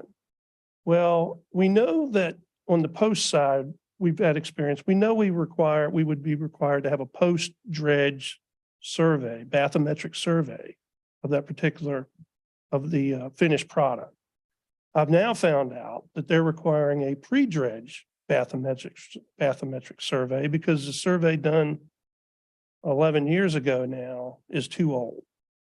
So we're stuck with another layer of something, another layer of cost. We were hoping we could get this dredged for little to nothing. And now we have, not that it's an exuberant cost, but it is another layer of cost, and it's another layer of process. So we'd have to procure, you know, an engineer surveyor to do a pre-dredge survey and submit that as an addendum to our current joint permit application. So I just wanted to make the board aware of that as we move forward and what that may involve as far as costs, and as far as discussion and authorization and that type of thing. You know, do we do we keep going forward? Do we hold off and wait for the solution? So I may, I'm gonna allow that discussion to go on. If you have any questions about it. So Just a quick question. John, didn't you do a type of a survey? I saw a picture of you in a paper doing that, I believe. Yes, it's required a pre and post bathymetric survey every time that we've done it. The reason it didn't cost the county anything is because I did the pre and post bathymetric survey. yeah, This last time when I went back to them, they're like, that was cute the first 2 times. And we said that we weren't going to let you do it again. And that's when I turned it over to the professionals who apparently didn't realize they needed a pre-dredge bathymetric survey. So I didn't have an engineering stamp, but I got it in on time. well, one thing they did say, they said the pre-dredge does not have to be certified by a licensed professional. They also have accepted post dredges that were not certified. They- Anyway, we're going off. Of Yeah, field. they did The say the point is we post-dredge. want to keep going with this project. We've done it 2 years in a row. We have a long-term project. In order to do the third removal by Memorial Day, when all the traffic really comes, we would have liked to have done it 2 months ago when, ahead of crabbing season. But we're ready to go with the contractors. It's just if we need any money this time, because we're going through the formal processes and I wasn't able to turn arms to the point where they would allow me to do things like bathymetric surveys with a quarter round trim piece from my garage. It is what it is. It's going to cost us a little bit money. I don't know how much money it's going to cost to do a survey. It's one time out there and basically taking readings of what the sand is. And the first one, if it doesn't need an engineer, I'm happy to do it at $0 and provide you the same quality they've had the previous 2 years. But the point for this board right now is we have worked on this for 5 years. And so I hope there is nobody who is starting to waver on, hey, we're not going to actually spend on a bathymetric survey or any little thing like that. Because we've come a long way and there's a lot of people down there that are expecting that sand to be gone as soon as that permit gets out. So I'm a little bit surprised to learn here now in this meeting that there was a pre-bathymetric survey that was missed, because I was told that everything has been submitted and applied for. And I'm just now learning that maybe that's not the case. So I'm caught a little off guard. I just want to make sure everybody understands we're 5 years into this. This is the 3rd time that we've tried to remove the sand. And yes, it does refill, but it is critical for the people of the Hartfield district that we get that sand out every year. And then we've also started pursuing a more long-term solution using grant funding. We're doing everything right. We cannot stub our toes. We need to get the sand out before Memorial Day. And then we will bring those engineering solutions to the community that we've already been talking with. We will do town halls and we will have this publicly vetted. But we can't just sit around and wait to find out that something tripped us up. I'm a little disappointed. I just found that out this morning. So When did they let you know this morning, that they needed a pre-dredge? a new bathymetric- pre-dredge. They in the email, they accepted, previously they accepted the original pre-dredge done back in 2012. They say that's because we were working under the same permit. So a pre-dredge, my understanding, wasn't required according to what Jay said. It was the post-dredge that was required on any dredge that's done. So they were accepting the pre-dredge because we were still working in the same permit. That permit's expired. We now have to start over, basically. So that's why I reapplied. This will have a whole new permit number. We were working under the 2012 permit because it was being extended. What do we need to do to expedite this? Procure Bay Design to try to get in there and get a pre-dredge survey, or if John wants to. Have any ballpark? of what it would cost? I can have it done at low tide, I can have it done at high tide. This is silly. We should not be caught like that. I agree. And believe me, Jay didn't quite agree with it either, but, Sounds like another state agency shackled by their own regulations. yeah, it is. So they require this to make sure they get their money's worth, I guess, for the grant. They're just going by this has nothing to do with the grant. Okay. This has nothing to do with the grant. The Process. grant is a separate process. This is just the dredge to keep the boat ramp open for the summer. It's basically a Band-Aid for now, which is what we're seem to be committed to do. So can we get clarity about whether the pre-dredge needs to be done by an outside firm or It John does, do it? it does not have to be done by a professional, not pre-dredge, post-dredge does. If I may, could maybe, do we need any decisions from the board on this, or is this just an update?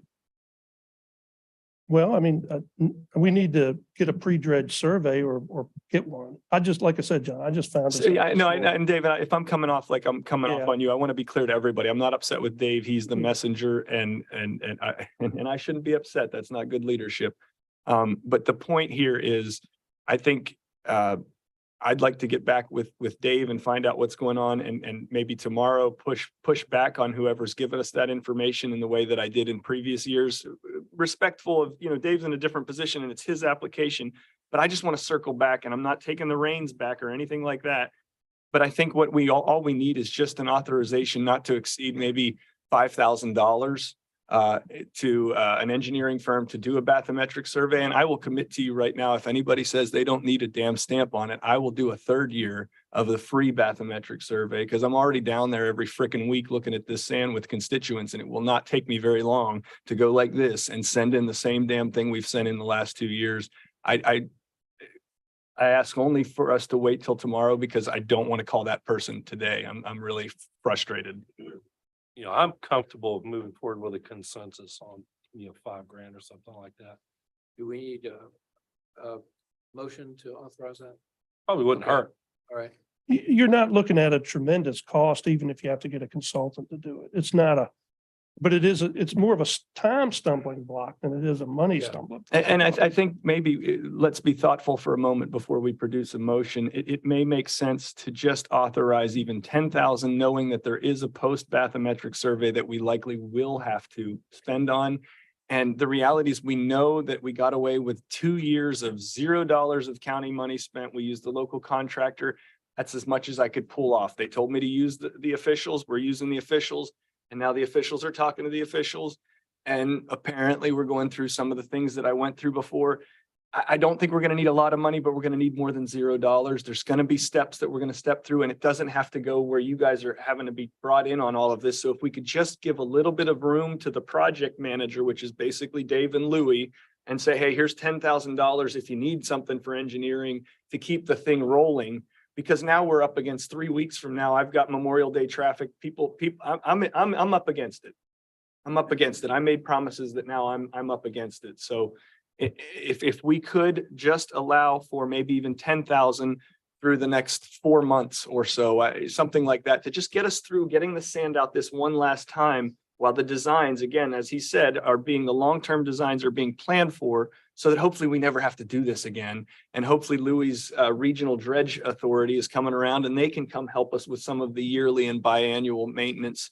But for now, if we could have a motion from somebody other than me, seconded by somebody other than me, to just give us $10,000 for the next 4 months towards engineering and other costs that would keep the project moving forward, it would be greatly appreciated by those of us that are about to put our head in the water out there instead of a stick.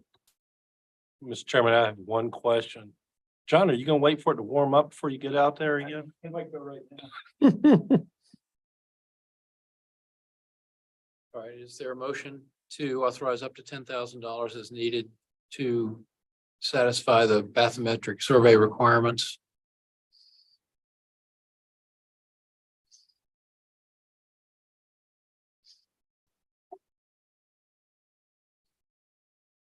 They need to. All right, I'll make that motion. What about Mr. Second. Motion by Mr. Jesse, second by Mr. Harris. Any more discussion? I'll add, I intend to not even use it, at least for the post. I don't think it'll be even 5,000. I'm just giving Dave and us some wiggle room. You'll know if we spend any of it, why we're spending it, and it will be just for post bathymetric server pre if we need it. But I'm hoping to not even spend it.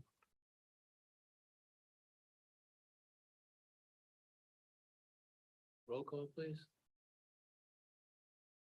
Mr. Williams, Uh, Mr. Coons, Abstain. Mr. Harris, Aye. Mr. Jesse, Aye. Mr. Kimbrough. Aye. Motion carries.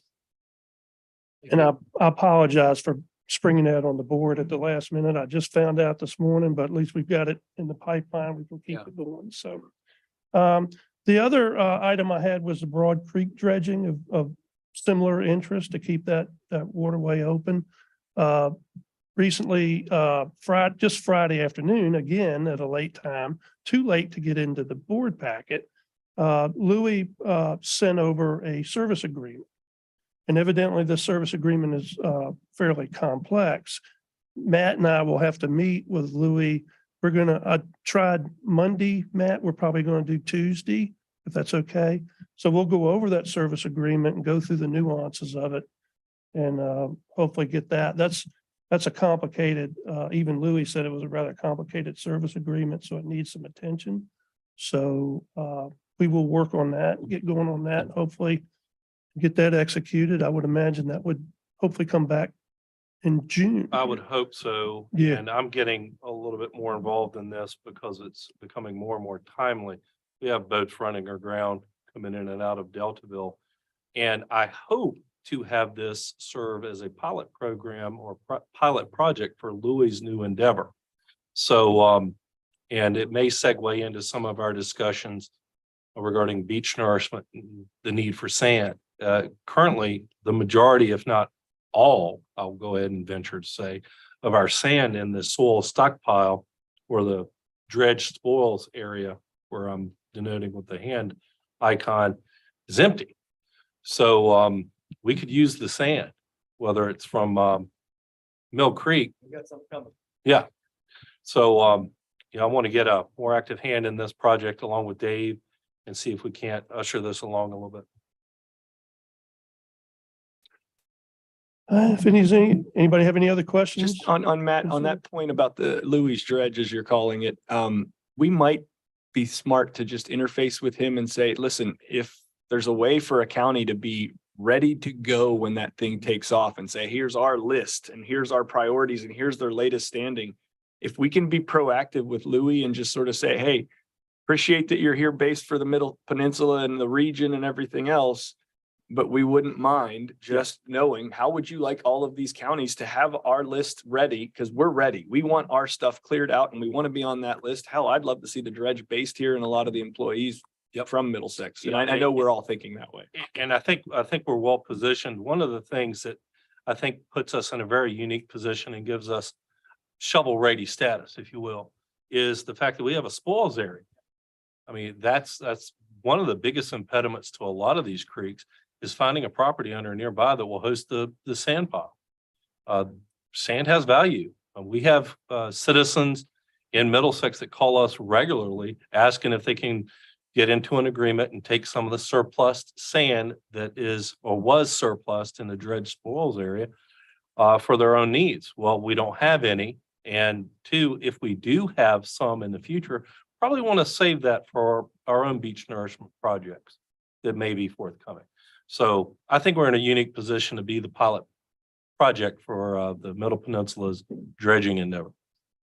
Sorry to do this again, but if we do use it any more than we are doing it, I am curious about a VDOT entrance to that facility because those are some pretty big trucks that are coming in and out of what's increasingly a pedestrian. I like to run down that road down that way past that sand. I mean, if you have triaxles making turns in and out of there, I don't know how they got around that, but traffic count. Unless it's midsummer, traffic counts are lower. But that entrance anyway.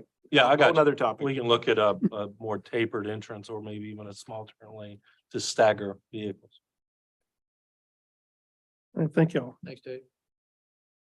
All right, next is the county engineer update. Are you going to provide that, Matt? Well, I think Charlie may be online. Is he not on? Kevin, is he a participant? Okay. All right. Well, I'm going to pitch it for Charlie. As the board's aware, Charlie's had some health issues. He said he was going to try to join the meeting. Apparently, he is unable to do so. So with that being said, you have a copy of his report in our staff report section. Ben Burton with Bay Design, I believe, is not going to be here this evening. They are waiting for an estimate on some of the potential costs, and it's my understanding that they will plan on a presentation in June after they consult with the sheriff and regarding the Puller Center renovation. Matt, on the Puller Center, can you just offer your characterization while the engineer's hopefully recovering? Can you just sort of say, Sheriff, here's the latest, the Puller Center, we anticipate milestones going forward? Like, what is the next big milestone if you had to say? I think the next big milestone is SGI, a firm that they're working with on a cost estimate for design and oversight of corrective actions needed to handle some of the structural issues Okay. or lack of structural rebar within the foundations to make it a more solid structure. Okay. I think that's the next big milestone. That should happen sometime this month. Yeah. And I have requested both engineers make sure they review that extensively with the sheriff and make sure that he's in the loop on all of those discussions. Yeah, and just for Charlie's benefit, maybe he had this in his slides and maybe this is what he would have been presenting, but hopefully when he's back and he's presenting, you know, whether it's the sheriff's office or anything else, just the perspective that I'm looking for my constituents is this is a major project. We've hired a county engineer. I just want to know what's the next year look like on this project. Exactly. And I understand that sometimes things get pushed out, but just the next major milestone. So I'm just putting that for Charlie to watch on the recording. Thanks. Very good. Well, I'd be happy to do that. I know Charlie and the building's ground staff have been endeavoring to try to find contractors to give us a price or an estimate based on hours and materials on our water leak and our plumbing situation here at the historic courthouse property. As the board's aware, we've had a leak for quite some time, and the guys have been successful somewhat in lessening that leak, but not ending it. So we're trying to be proactive. We're going to replace a lot of the lines that run under the slab of the Woodward building with new connections into both the historic courthouse and the Woodward building. Struggling trying to find multiple contractors to give us quotes. It's my understanding we do have a quote, I think 2, and trying to get a third one. So hopefully more on that later. I know you're not the engineer, Matt, but one of the questions I would have had for Charlie, it's not urgent, but have we run into, as it turns into a bigger and bigger construction project, as is evident by the pile and the hole out there that's now been a little while, have we run into having to deal with the historical nature of the building in terms of when the further and further we explore into the underside of this thing? Is there any concern as to, you know? We haven't uncovered any artifacts that I'm aware of. Well, but that's what I'm saying. I used to work in construction, Right. and when you start digging under a historical building, at some point there might be somebody that says, do you have all your permits? And that's ironic because we're the issuers of the permits often. But I just want to make sure we've dotted our I's and crossed our T's. This is a historic building. And if I was touching it and it was on my project, I would have a whole staff of people that I went to and said, I'm not touching it until you say I can touch it. Okay, very Do you good. know what I'm saying? Yeah, I'll follow up on that. It's my understanding, I'm not familiar with any need to replace plumbing underground. I know that we were very conscious on leaving a lot of the windows as is because of the visual nature of the building. So I'm aware of what you're referring to. Okay, just maybe a double check if you've already done it, I appreciate it, but it's my old project manager sense from construction. It makes me nervous that we're under this building, and I thought it was a little thing and now it sort of is leaking into being maybe more. So I wanted to throw that out there. Very good. Thank you. Yeah, I'm glad you said that, but you gotta consider where the water is. You got a bathroom right here and over there. And then I know someone on the other part, but I guess it's not an easy project that they're gonna have to work on. That's what I'm worried about. It's not gonna be easy. Whoever is on it, it's not gonna be easy. And that's exactly what I'm worried about, Wayne, is they haven't solved it yet. So we don't know where this ends. It could be in this wall for all we know. And I know it's probably plumbing for indoor plumbing. But I'm just saying we might tear other things apart to get to that thing over here. I don't want to get in trouble. Right. Yeah, duly noted. And one of the other items that Charlie sent me an email on is the mortar and joint repair. I know that's been a concern. It was actually raised to our attention by, I believe, Tom Chalemi one evening after a water authority meeting. and then again after a board meeting. We've been trying to find a contractor to bid that as well. And Charlie and Dwayne were successful in getting a good bid from a masonry company that is scheduled to come in, clean, prep, and repair the mortar this month. I'm just curious, we have a big brick company right here. Did they have any recommendations on contractors that do I that kind didn't get into the details. I just know of? Okay, they all right, that, struggled. I We might just, called everybody we knew, yeah, fair enough. and Dwayne knows a lot of these guys, so I Yeah. imagine he did. I'm surprised that even something like that has been impacted. The plumbing, I can almost explain, because our plumbers are still tied up in Deltaville hooking people on. I We think- know we're short plumbers from our Right. water authority experience, absolutely. Oh, yeah. I think a third of the water customers haven't successfully connected the meter back to the house because of the lack of plumbers. And I think it's systemic. I don't think Middlesex is I think that's unique. right. I think there's just a shortage of craftsmen and tradesmen these days. So, I know you have a lot of influence with the high school, John. You need to encourage these kids to get into trades, man. I'm gonna have them all be engineers that can stamp things. That's right. That's right. And of course, you got the landfill report. So I think that pretty much covers a lot of what Charlie was going to speak to. And then Ken Turner is here for a sewer update. So I'll let him do that. Ken, good seeing you again. Glad you survived the tornado. Yeah, drive around Sunday, but fortunately. Miracle, no one was injured down there.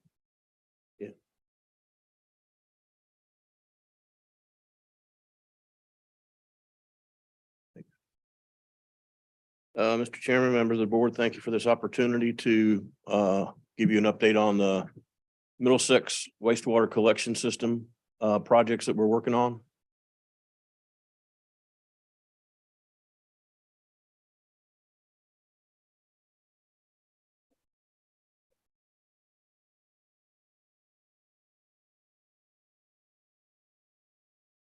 If you can advance them there, that's fine with me. Yeah, next. This is the original alignment of the topping sewer system that we started out with in September. HRSD came back and requested that we extend the force main further up Grays Point Road from Locust Grove Road up to General Puller Highway. We've completed the survey on that. We're revising the design as we speak. And we have completed revisions to the preliminary engineering report that was authorized previously. I'm doing my final reviews on that to submit to the county for their review. And then I'll submit it to HRSD and we'll have a discussion with them to make sure they're okay with all the proposed improvements that we're making at the pump station and the force main that they're going to take over to operate. Next slide. This is the updated alignment showing the connection point at General Puller Highway.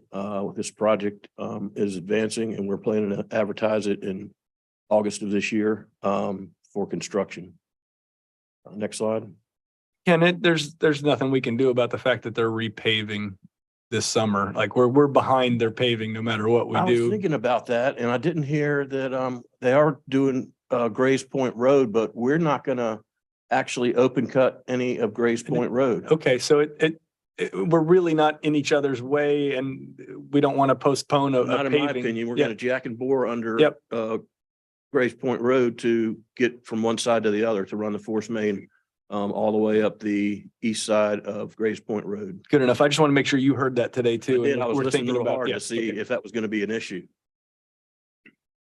So with topping, the field survey for Locust Grove is complete up to General Puller Highway. We're continuing with the detailed design. We've completed a technical memo for this project and we've submitted that to the county to review and we'll submit that technical memo to HRSD for their consideration. That's like the preliminary thing before we submit the preliminary engineering report. It's got some of the details that will be incorporated into the preliminary engineering report. The site plan for the pump station has been revised based on HRSD's request. And this is how the building and the vaults and the wet well are going to be oriented with the generator on site. And the location of this entrance is consistent with what the county wanted across from a driveway of the property owner on the other side of the road. And we are moving forward with the environmental assessment that DEQ has told us is going to be needed for the topping project based on some recent changes to regulations. Next slide. So Ken, topping, you would say at this point on schedule, nothing's really delayed. I mean, you checked off a lot of nice milestones there. You're happy with where we are on topping? Yeah, with the revisions that we've seen, moving from one side of the road to the other, and then HRSD extending it and, making revisions to the site plan, we're making progress. We're addressing their concerns. And I attended the monthly call with HRSD this month and went over our schedule. I'm going to send them an update of how all of the projects in Middlesex are proposed to advance. So with Deltaville, we've completed the survey of all 18 miles of pipe on all the roadways.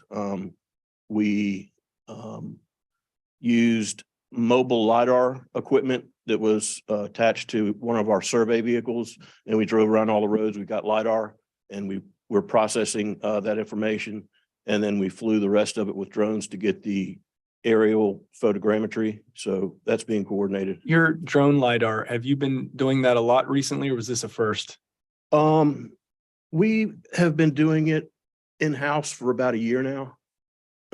Traditionally, we would sub that out to aerial photography surveyor, and if it's a bigger project, we would use a separate surveyor. But this is, about as big as we want to do with our own stuff. But accuracy, you're happy with the results? I mean, you think this is the way it's going? You're going to, for this size and everything else, you're happy with drone LiDAR, the portions that you got drone that's a LiDAR great on? question. Next slide. This is some of the imagery that we got from the mobile LiDAR. And now we're going to supplement that with the digital aerial photography. I'm not sure which road this is, but that's the imagery that we get. It's the raw data. And then we will take that and generate the ground profile, and then go out and do supplemental survey of inverts of pipes and anything else that we can't pick up below grade. So the field survey for all three phases is complete. We're working on supplemental ground survey. We've completed revisions to the PER for all three phases of Deltaville, which was authorized previously, and we have that we're processing, and we're going to submit that as well. And our plan for all three phases of Deltaville is to advertise them in December of 2024. And excuse, for those of us naive about these things, what is LiDAR? I might be the only one in the room, but I'm not sure what it stands for. Just what does it do? I can say we did not do that with the water, and we would have benefited greatly had we, so.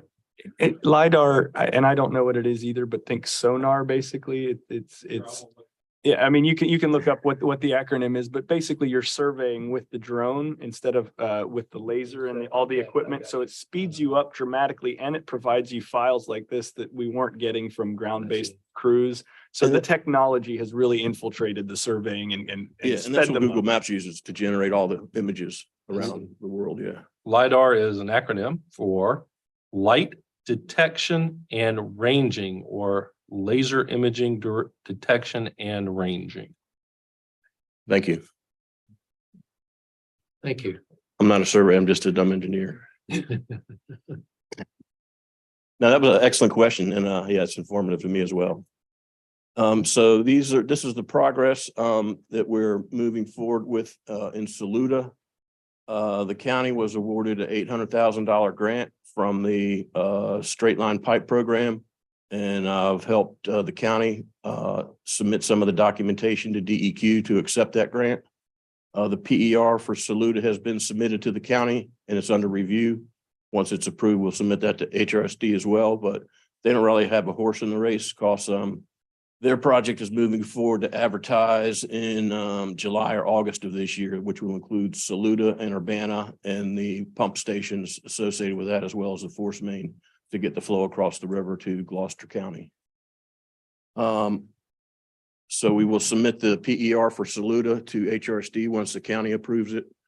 DEQ will also review the PER, determine if environmental assessment is needed in Saluda.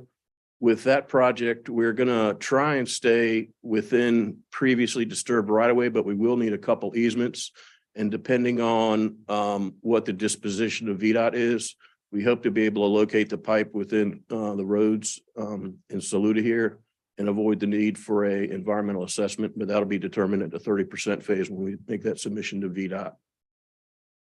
We have revised the fee proposal. You previously authorized us to move forward with the PER, so that cost has been removed from this fee. And the need for an environmental assessment again will be determined at the 30% design phase. So this design cost is $20,000 less than we had talked about previously. And I'm going to request approval to move forward with this design for $263,600. Next slide. Ken, if I heard you right, it may bear repeating. Did you say it was actually less than previously discussed?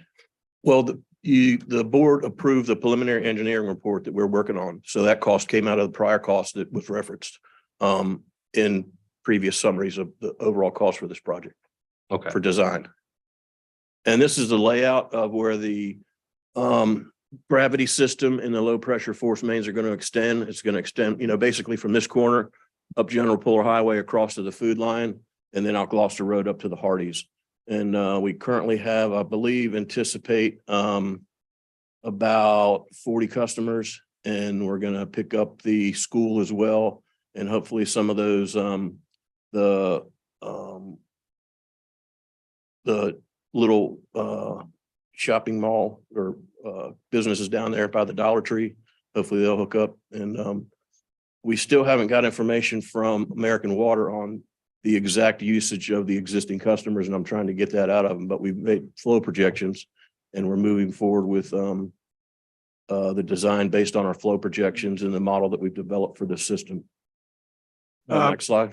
Just a quick comment in looking at the Saluda Design Service, it says awarded a grant of 700,000. But on your presentation, it said 800,000. Yeah, that's why I gave them an updated flash drive. I noticed that error after I sent it into the county. Okay, So so we what got is the correct number? 800,000 for Okay, Saluda and thank you. 700,000 for Deltaville. Okay, can we make that more than that? I'd love to. We asked for a lot more than I that. tried. Hey, gotta ask every time. It is half the cost or half of the estimated cost of the Saluda system. I think the estimated cost was 1.6, 1.8. 1.8. Yeah. Was that with design? No, that does not include design cost. Okay. Thank you. Can you go back to the, a couple of questions. Is there water service or how is the metering requirement can be met here? HRSD requires a customer to have a water meter that's served by a community water system that is read on a monthly basis. And that monthly meter reading will be used for the basis of generating the bill for sewer. So there is metered water to all these locations in Saluda? Yeah, Aqua I didn't provides realize the, that. Yeah. it used to be an old system owned by, I guess, Saluda. I don't know what entity owned it, but Aqua acquired it several years ago and they operate the system. We're on Aqua here at the courthouse. Matt, I'm a little concerned that Ken's not getting the information he needs from Virginia Aqua. And if they are going to be counted on as part of the sewer system in that they are going to be providing meter information, is there anything that we as the county maybe should be doing at the administration level to ameliorate the Virginia Aqua HRSD relationship in this context? I just, to me, it's a simple piece of data that Ken's requesting. It shouldn't be. I mean, even if they told him we'll get it to you in a month. Charlie and I both can make calls to Aqua. Yeah, I think that's where I think. And I'll reach out to him again. I was dealing with Mike Me and he wasn't responsive, so I can turn the heat up a little higher up. Tammy, make a note for Charlie and I to reach out. Yeah, I think that would help Ken. And we also just have to recognize that if there are parts of our sewer system that are dependent on private water companies and their metering, we need them to know that they need to be on board. You have any other questions? That's it. Okay.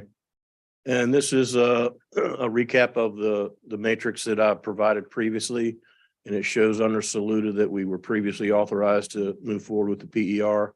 And then I have the design cost up there, 264.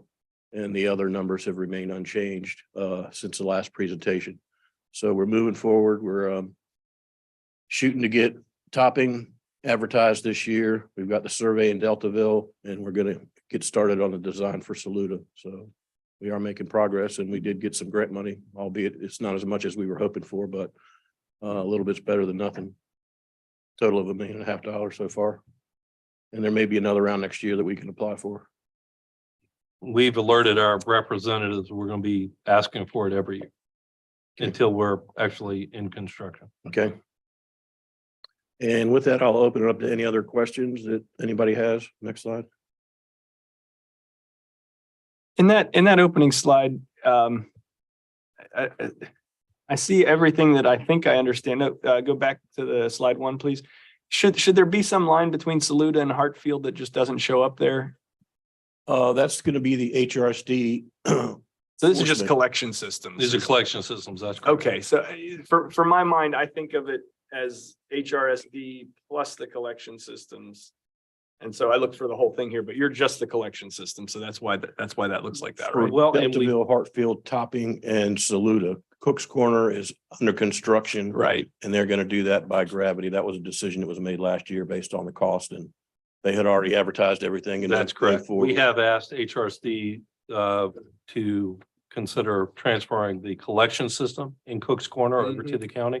Since we're going to be in the collection system maintenance business anyway, might as well maintain all the collection systems and be consistent across the county.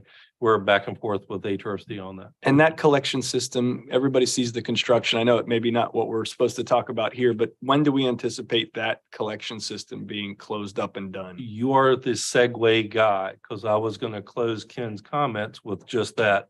Jeremiah Burford plans to be here in June for the quarterly update with HRSD. Very good. Thank you. Yep. And we hope to have an announcement that he's went to bid with the transmission main project. That's a $48 million project, I believe HRC is doing, all the way from Urbana, all the way back through Matthews to Gloucester and ultimately to Yorktown. So that's the part that ties us into Yorktown. That's correct. And he's going to bid, he thinks, in the next month or two. He hopes so, yes. And then he would have bids back in the next 3 or 4 months, Again. something like that. And so we're Hopefully. talking about opening bids this year. Oh, yes, sir. They'll That's have the 4 to intention. 6 weeks for advertisement, and then they'll get bids, and they move pretty quick. The contract, once they determine the lowest responsive and responsible bidder, that contract award has to go to the HRSD Board of Commissioners for approval, and then they'll be able to execute the contract. So we could have a contract August, September, most likely. if it's September. Advertised in July. September. Yeah. So we could, what does that put groundbreaking at for a transmission main, or is that? Depends on availability of pipe material and what they can 2026. started on for the pump station. So the project will have the force main, and I believe there's a pump station at the Saluda treatment plant right behind here, and then the Urbana treatment plant over in Urbana. Is it premature, time, Matt, just- to ask Lee sort of about staging? And I mean, at what point do we start talking with HRSD about how the timing of the different sections? I mean, this is a lot of miles of open road, and it's now maybe within a year of being like, when do we start making sure that everybody is aware of when this project might start and end? Does it start in Urbana and end towards Twiggs Ferry? Like, when does that coordination begin? Is that something that Jeremiah might be able to cover? In June, June. but I would think it would occur at pre-con meeting, Okay. which of course, or after contracts are awarded, or maybe even pre-bid conferences. Yeah, so late this year. Oh, yeah.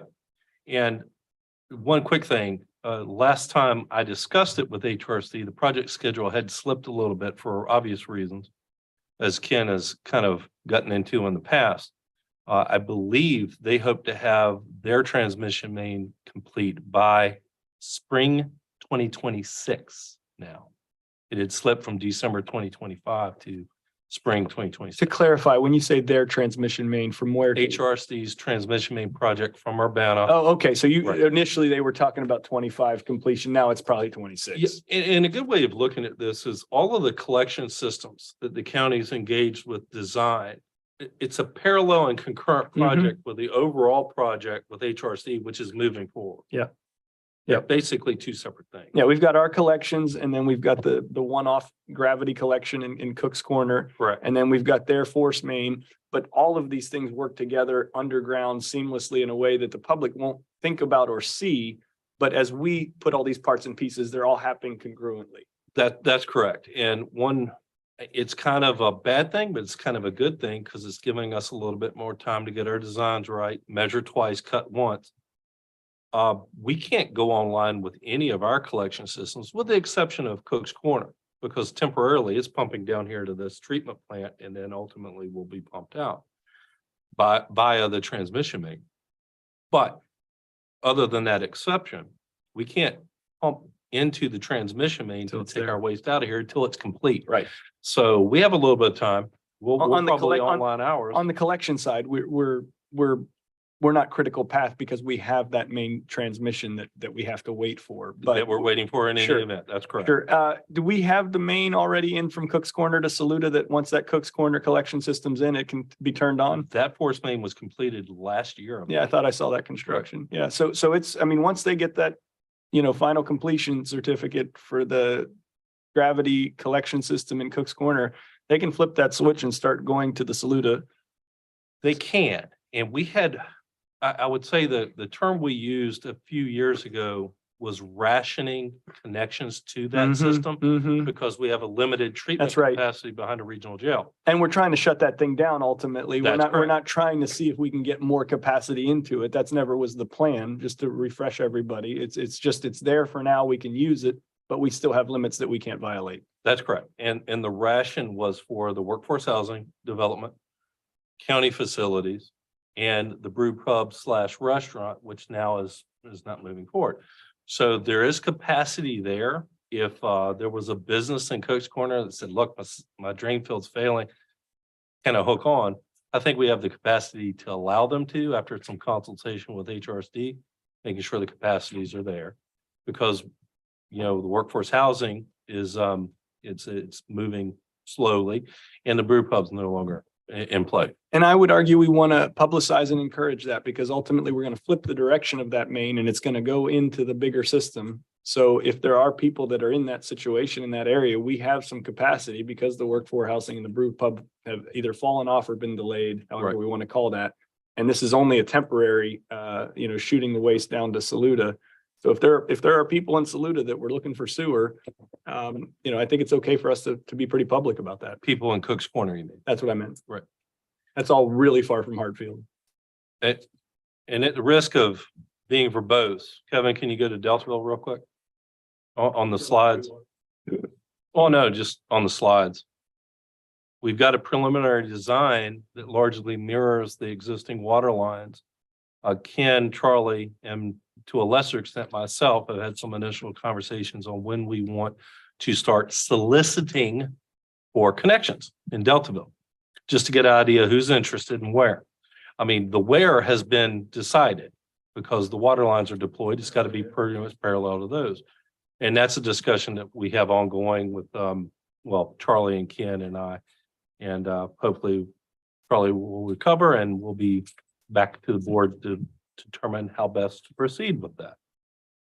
That's all I got. I don't want to. In Deltaville, I believe there's currently about 520 water customers, and the sewer system as currently proposed has capacity for up to 700. So there is room for some growth up there. And we're assuming that it's going to be within the deployment area. We're not assuming that there's going to be one big development by Deltaville Marina. So the question has been asked several times, well, where's that capacity at? And if you want to put all additional 180 customers up there by Stingray Point, that could be a challenge with the system capacity. So that concludes my presentation. And I ask a question, at Locust Hill, the pumping station, how you coming on that one? The local Locust Hill at the schools. That's HRSD. Or That's- HRSD? Yeah, that's all on them.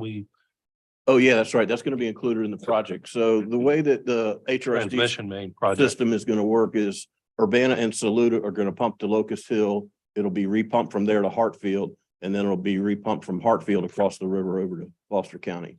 You can't pump that far because of the head loss in the pipe. You'd have to have such a high pressure here in Urbana. So there's a limit on how far you can go. We did the same thing with the Surrey and Surrey Interceptor Force Main. We did 23 miles of sewer out there that served Surrey, the Surrey West Industrial Park, and the county school complex. And we did 5 pump stations for that. So they were about 9-mile runs of force main. But I think, Matt, the question was specifically on the easement with the schools there at Topping. Do you have an update for us or anything on that side? It just is where it was. I talked to Jeremiah briefly about the the Locust Hill property. And I think the schools have secured Jimmy Ward to review the documents. And seems to be, I would venture to say, knock on wood, ready to go to the school board for Yep. approval after Jimmy's review. And we'll see Jeremiah next month. That's correct. So very good. correct. Thank you. Yep. One other question, it's a little bit different. You said that once you put in the main from Cook's Corner, they're gonna pump it up to Saluda. Yes. And the waste treatment up here, can't handle what we gonna do no way, so it'll be too small. There's limited capacity. It's all the same thing. Yeah. You got limited capacity. Interesting. It had enough capacity to handle the workforce development and the brew pub restaurant and a couple of other county facilities down there at Cook's Corner. But it was tight. And we said before we started the project, we would ration those connections until the transmission main was approved. Well, transmission main is going to be approved 2026, or not approved, but be constructed 2026. There's been a couple of business owners out there, Reggie, that have expressed an interest in sewer, but nothing dire. So, like for instance, if a business came forward and said, look, my drain field's failed, will you put me on pump and haul until I can connect to the Cook's Corner system? It's probably something the county could do because we have the capacity. I don't think there's a single business out there that we wouldn't have the capacity to serve if they were interested with the amount of capacity. And Matt, 2 years ago, when we were really hot and heavy thinking we had 3 years ago, affordable housing and a brew pub coming, we needed sewer for it. And we That's didn't correct. want to put septic fields in, and we knew we were putting sewer in. And so we designed this system in part because we thought we had this big capacity coming on well ahead of the sewer. And so we said, well, we'll flip the sewer temporarily up here before the main gets here so that we have a place for this affordable housing and this brew pub to connect right away. Because we didn't want them to say, hey, yeah, come invest. And then there's no sewer for a couple of years. So this was all sort of designed to use what existing facility we had, using more with less, if you will, and then flipping it around once the rest of the main was here. And then we're already planning on pulling that Saluda plant off. So we're going to get the last little bit out of it while we're waiting for the rest of the sewer to get built. And then we're going to shut it down and turn the sewer around and send it all to Yorktown where it belongs. I guess it's something like you're done with the river in Chicago. It you know, got interesting because, you know, you think, 25 years ago, they think we're putting a waste treatment plant over here, you know, right back in these woods in the broad 35 or so acres, you know, so it get very interesting. I guess you're so deep in the weeds, now you gotta just try to cut the weeds and go the other way, you know, you know, you're modifying, you already have what you got, but you gotta send it somewhere else. So I just wondered, you know, about that. I just want to say that. Well, Anyway. and the other thing I'd add to John's depiction and everything he said is spot on. It was driven by the brew pub and the workforce development, but there was also the component that Cook's Corner was identified as early as like 2010 as a growth node. It's identified in our comprehensive plan for business development and growth. And the hope was if we had water and sewer, we would at least attract some of those road frontage businesses that are likely to want to locate there. There's a lot of traffic that goes through Cook's Corner on a daily basis. The trip counts are sufficient for a number of businesses if they had access to water and sewer. And I don't want to be verbose because I don't want to extend the meeting, but there was a lot of thought to that. It was one of the village clusters that was identified for commercial and or other growth. And is there anything you need from us? Authorization to proceed with the design for the Saluda system for $263,600. So we need a motion Yes. for that 200. Can you? And if I may ask Ken, because I'm flying blind on this one, has Charlie seen that number? Has he Yeah. approved that? I've turned that into both you and Charlie. Okay. And shared it with Anne Marie. Okay. Has Charlie commented on those numbers being acceptable? He has not indicated anything adverse, and that's consistent with the same number I've been presenting for Okay, months. I wanted to ask the question because I've largely delegated a lot of that to Charlie and I have not heard specifically about the design.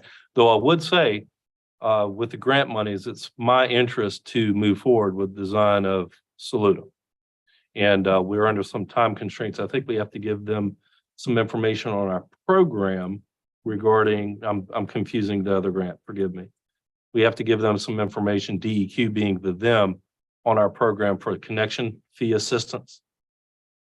The LPS, Right. the local partner septic system grant. I think we've got to get that turned in by September, but I'm confusing the matter. That's a separate grant. Pardon me. If Charlie were here, he would be asking us to authorize the design. Is that right? I can't speak for him, but if you want to wait till next month, I'm fine with that. I haven't specifically spoken to Charlie about that either, to be honest.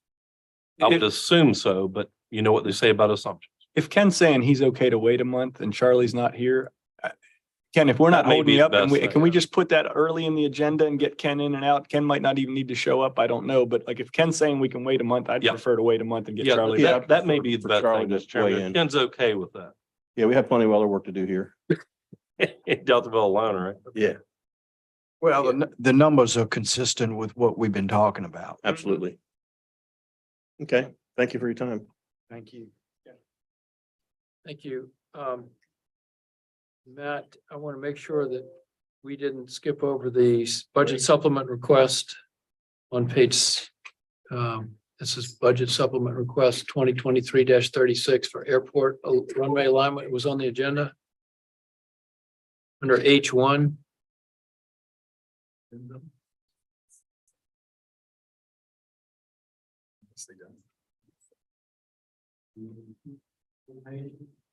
$77.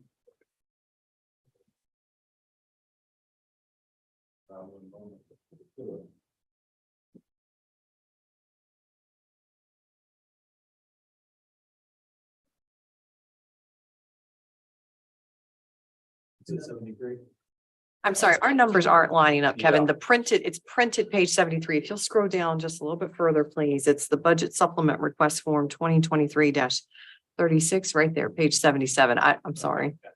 Yeah. Okay. Yeah, this is monies that I guess need to be appropriated so we can request the state for reimbursement for these two items involving the airport. Runway realignment grant and the runway alignment private expense account. If I may, Mr. Chair, I'd like to make a motion that we approve budget supplement request FY 2023-36. Second it. Motion by Mr. Kuntz, second by Mr. Jesse. Any discussion? Roll call, please. Mr. Coons, Aye. Mr. Harris, Aye. Mr. Jesse, Aye. Mr. Williams, Mr. Kimbrough. Aye. Motion's approved. Thank you, Mr. Chairman. Next, we have citizen appointments. Anne Marie is not here.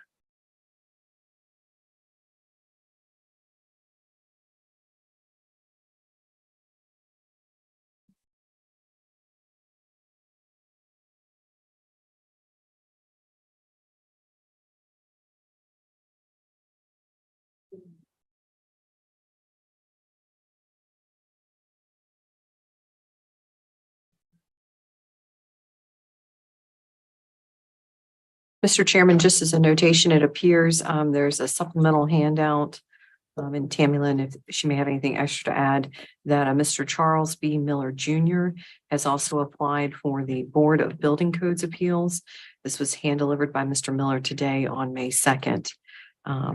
It should be noted that Mr. Miller's term on the Board of Building Codes Appeals expires on April 30th, 2023. So it appears he's applying for another to be reappointed. Is that correct, Tammy? Thank you. So it may be helpful, since I'm happy to say that we have multiple candidates who have applied for multiple things. Somebody's recruiting out there. Thank you. We might want to take these by individual since there's multiple. Yep, go ahead. Yeah, I would like to make a motion that we approve Danita Hammond for Jamaica District for the Planning Commission. Second. Motion by Mr. Jesse, second by Mr. Kuntz to nominate Danita Hammond to the Planning Commission for Jamaica District. Yes. Any discussion? Roll call, please. Mr. Harris, Aye.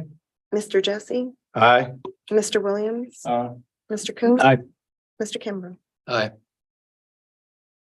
I'd like to make a motion that we accept Charles Miller's application for building codes appeal. Second. The second one was Mr. Herbert Johnston has applied. 2 vacancies due to expired terms of Herb Johnston. I thought Tammy Lynn, didn't he? Oh, submit- here it says Mr. Herbert Johnson has applied for reappointment as well. And so we have 2 spots and we could fill them with Herb and Charles.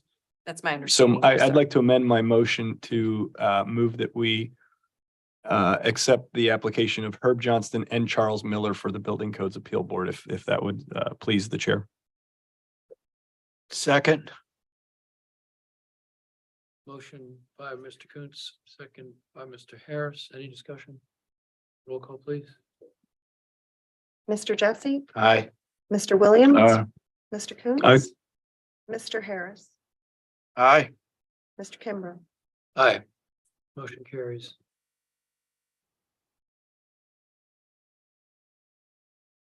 We were fortunate to have applications from Chris Brewington as well as Zanetta Brewington.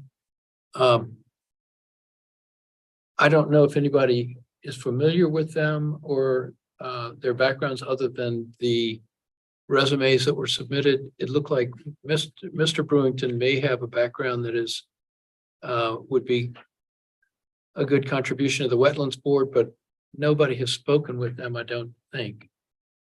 Can we maybe undertake to speak there in your district, John? Could you maybe talk with them and see if what you think for the next board meeting? Yeah, I'd be happy to. Can I you, may have spoken to them after our budget meeting and the last board meeting, Mr. Chairman. Briefly, and encourage them to submit an application of interest. So yes, I'm helping y'all recruit. could you provide me with contact information? Absolutely. All right, yeah, I'll take that from there. Thanks. Yep. It should be in your packet. Actually, I think Their applications are. the application is. I see both of them are kind of on the Wetlands Board. And it appears with the last name that's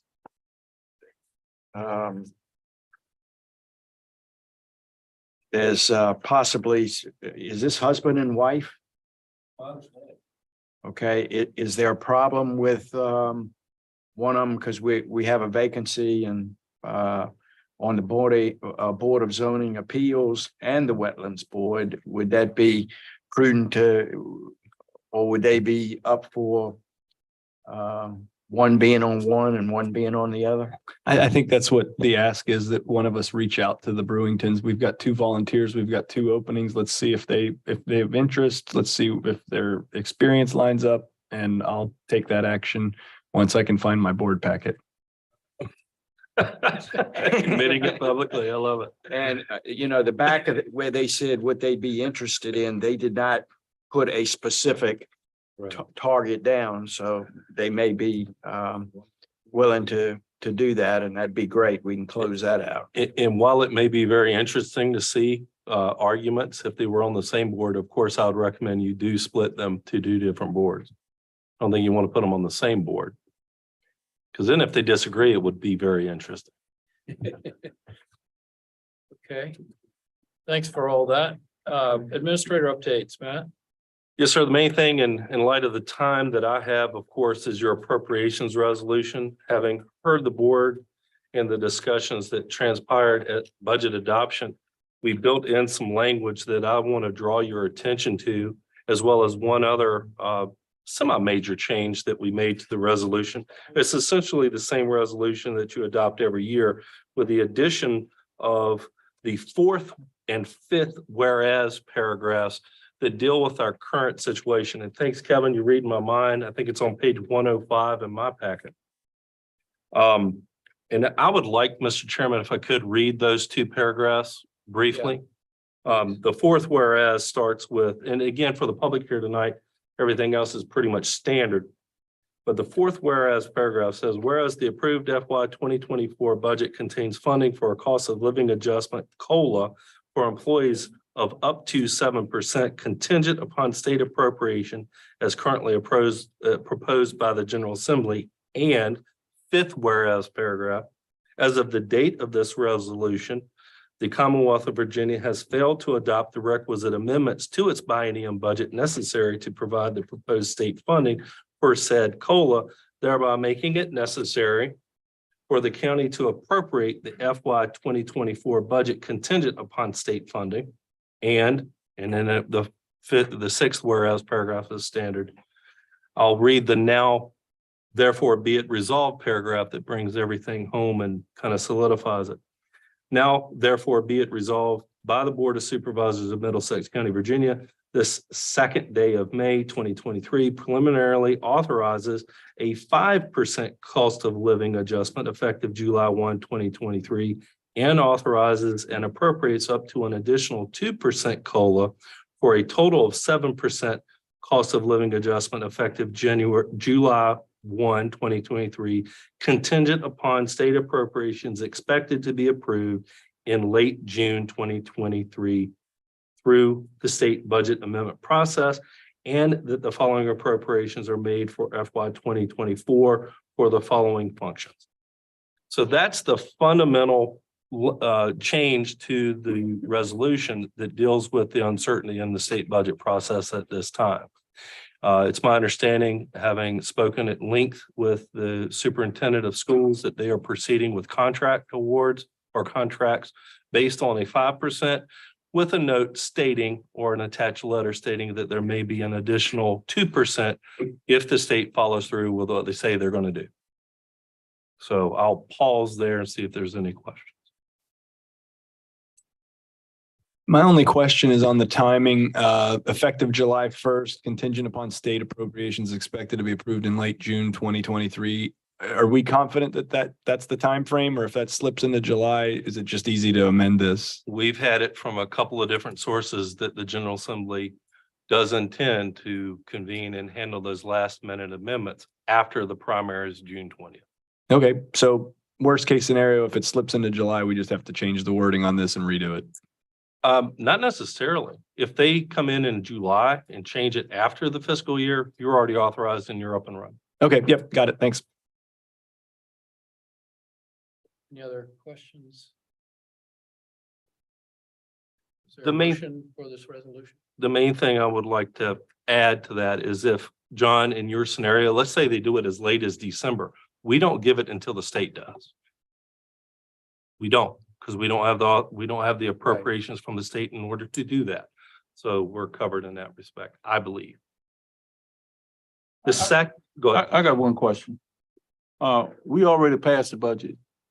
Now we got to turn around and vote to pass it again? Appropriate the funds. It's a process. The second change that I want to bring to your attention is on page 108 and 109.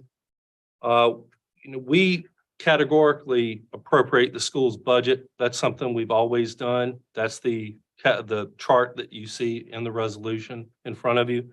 But if you scroll down, I have added charts for both the school capital improvements and the county capital improvements.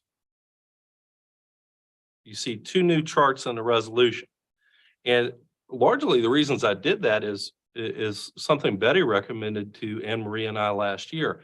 It's easier for a board to keep track of the capital projects that have been approved in that particular budget if they have something easy and quick to refer to. In years past, they were referenced on our budget work sessions and of course in the green sheets, but having them right here drawn out makes a lot more sense. And that's the only fundamental change to the resolution.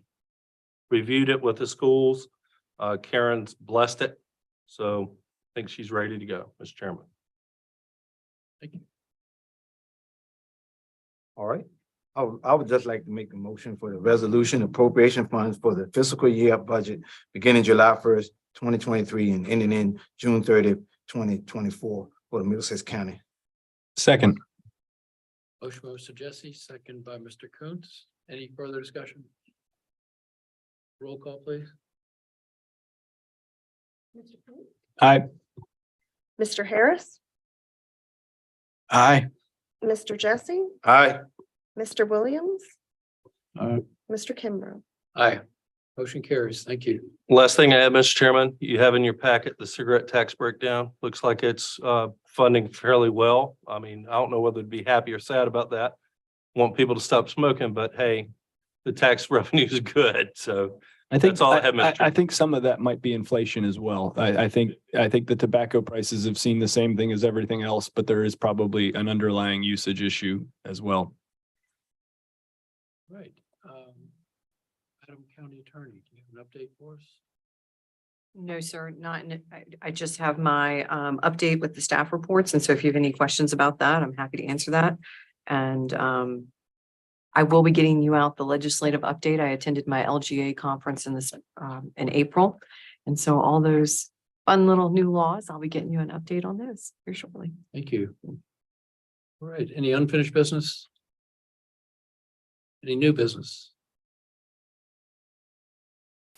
All right, matters presented by the board. Mr. Williams, you want to kick us off? I went to one meeting, the MPPDC meeting, and they got, you can get your septic tanks and stuff pumped on first come, first served basis, so you don't have to, it's not based on your income. So if you need your septic tank or your drain lines or something like that, you contact Louis, and that's a pretty good thing. And the only other thing I say is a little bit off. I guess that, you know, we approve the budget, I mean, you know, as a whole, and I would hope that they pay close attention to how they handle the money this year. I think that, you know, leadership, if you're gonna be the example and you wanna bring your wages and stuff up, you gotta be the example. Sometimes you got to be the willing one to say, look, I'm taking a cut to keep a good employee with me. And I see that the school board, whoever it was, they didn't even research any of that but flat raises to bring income up of teachers and the rest of them. And I'm a little bit disappointed in that because, you know, leadership got to be the example, and I feel that. And if you think about your employees and the ones that you're working with, then you would be the one that said, look, I'm willing to take a less to keep a good person with me or good people with me. And I haven't gave up on that idea yet. So that's about all I got to say. Flat raises.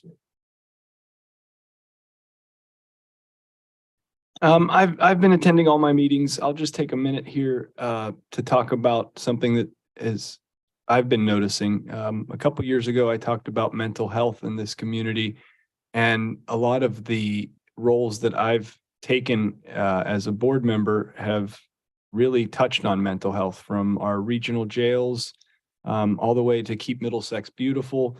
I had been really hopeful coming out of COVID that there would be sort of a coming together, something akin to maybe that post 9/11 feeling that some of us remember. And what I'm reading in the press that I read is really suggesting that as a country, which means as a county as well, and maybe even globally, there is some loneliness and depression and mental health issues that are really starting to surface as a result of us coming out of what amounted to isolation for a lot of people.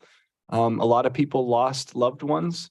And so I just would encourage all of us to think, as we look at the different matters that are brought to us, to think about not just this county and our neighbors and our constituents, but just the country and the globe, for the first time recovering from an international event that we haven't seen in over 100 years. And the Spanish flu that we saw over 100 years ago was at a time when we weren't nearly as connected as we are now. This really impacted us in a way that I think they're going to be studying for many decades. I see it in our schools with the children that I'm teaching. And I see it with my own students, my own children, and I see it myself. There's something about coming out of what we just went through that is challenging us all in unique ways. And I would just encourage us to be extra sensitive to the fact that some people don't want to come out of the holes that we climbed in. And that might be okay. That might be the new normal. So I just would encourage all of us to to realize this is that black swan thing we were talking about in other instances. It's going on with our mental health. And if you look at the extreme amount of guns that we have in our communities around this country, just statistically, it's off the charts compared to every other country in the world. We're doing things to try to mitigate that, as every small community is. But we really are at the mercy of our society and the way we operate. And so I think the sooner we start to think about even the people we disagree with as we come out of this hole of COVID, I think it'll benefit us all. And we have the advantage, the distinct advantage of being a small community of just 10,000 people. We mostly know each other. We know our roads. We know our back streets. We know where the good fishing holes are. We know what restaurants get too busy in the summer. We know each other this intimately. So I think it's really a unique opportunity coming out of COVID for the small places and the rural places to unify and come together.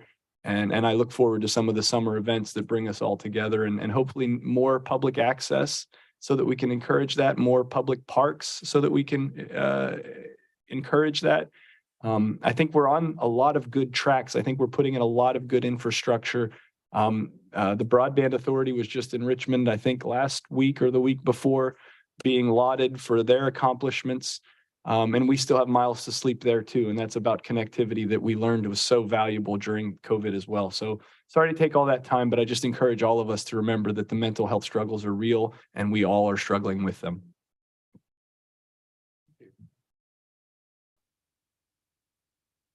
No, I don't have anything to report. Thank you. Yeah, I did in the Middle Peninsula Planning District. Well, Reggie did cover that part, but they also talked about a drought ordinance.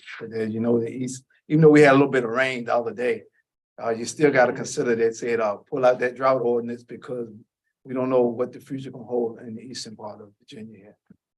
So that's something you got to look at, because a lot of times you think about it, and I guess you could tell me that the heavy rains really come from your mountainous area and goes down to your aquifers.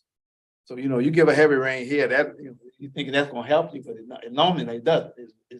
It's the amount of rain that you get in the mountains. That's what really factors what we have in the eastern part of our well water, put it that way, in aquifer. And that's it I have to add. Wayne, I'm curious on that. When you say a drought ordinance, does that mean in previous years we've had an ordinance that we had to enact? Yes, we have one. Yeah. And Okay. they just tell you, start getting them out and just kind of look at them. So are we responsive to that as an administration and understand what Mr. Jesse's saying? We're required to have one by DEQ.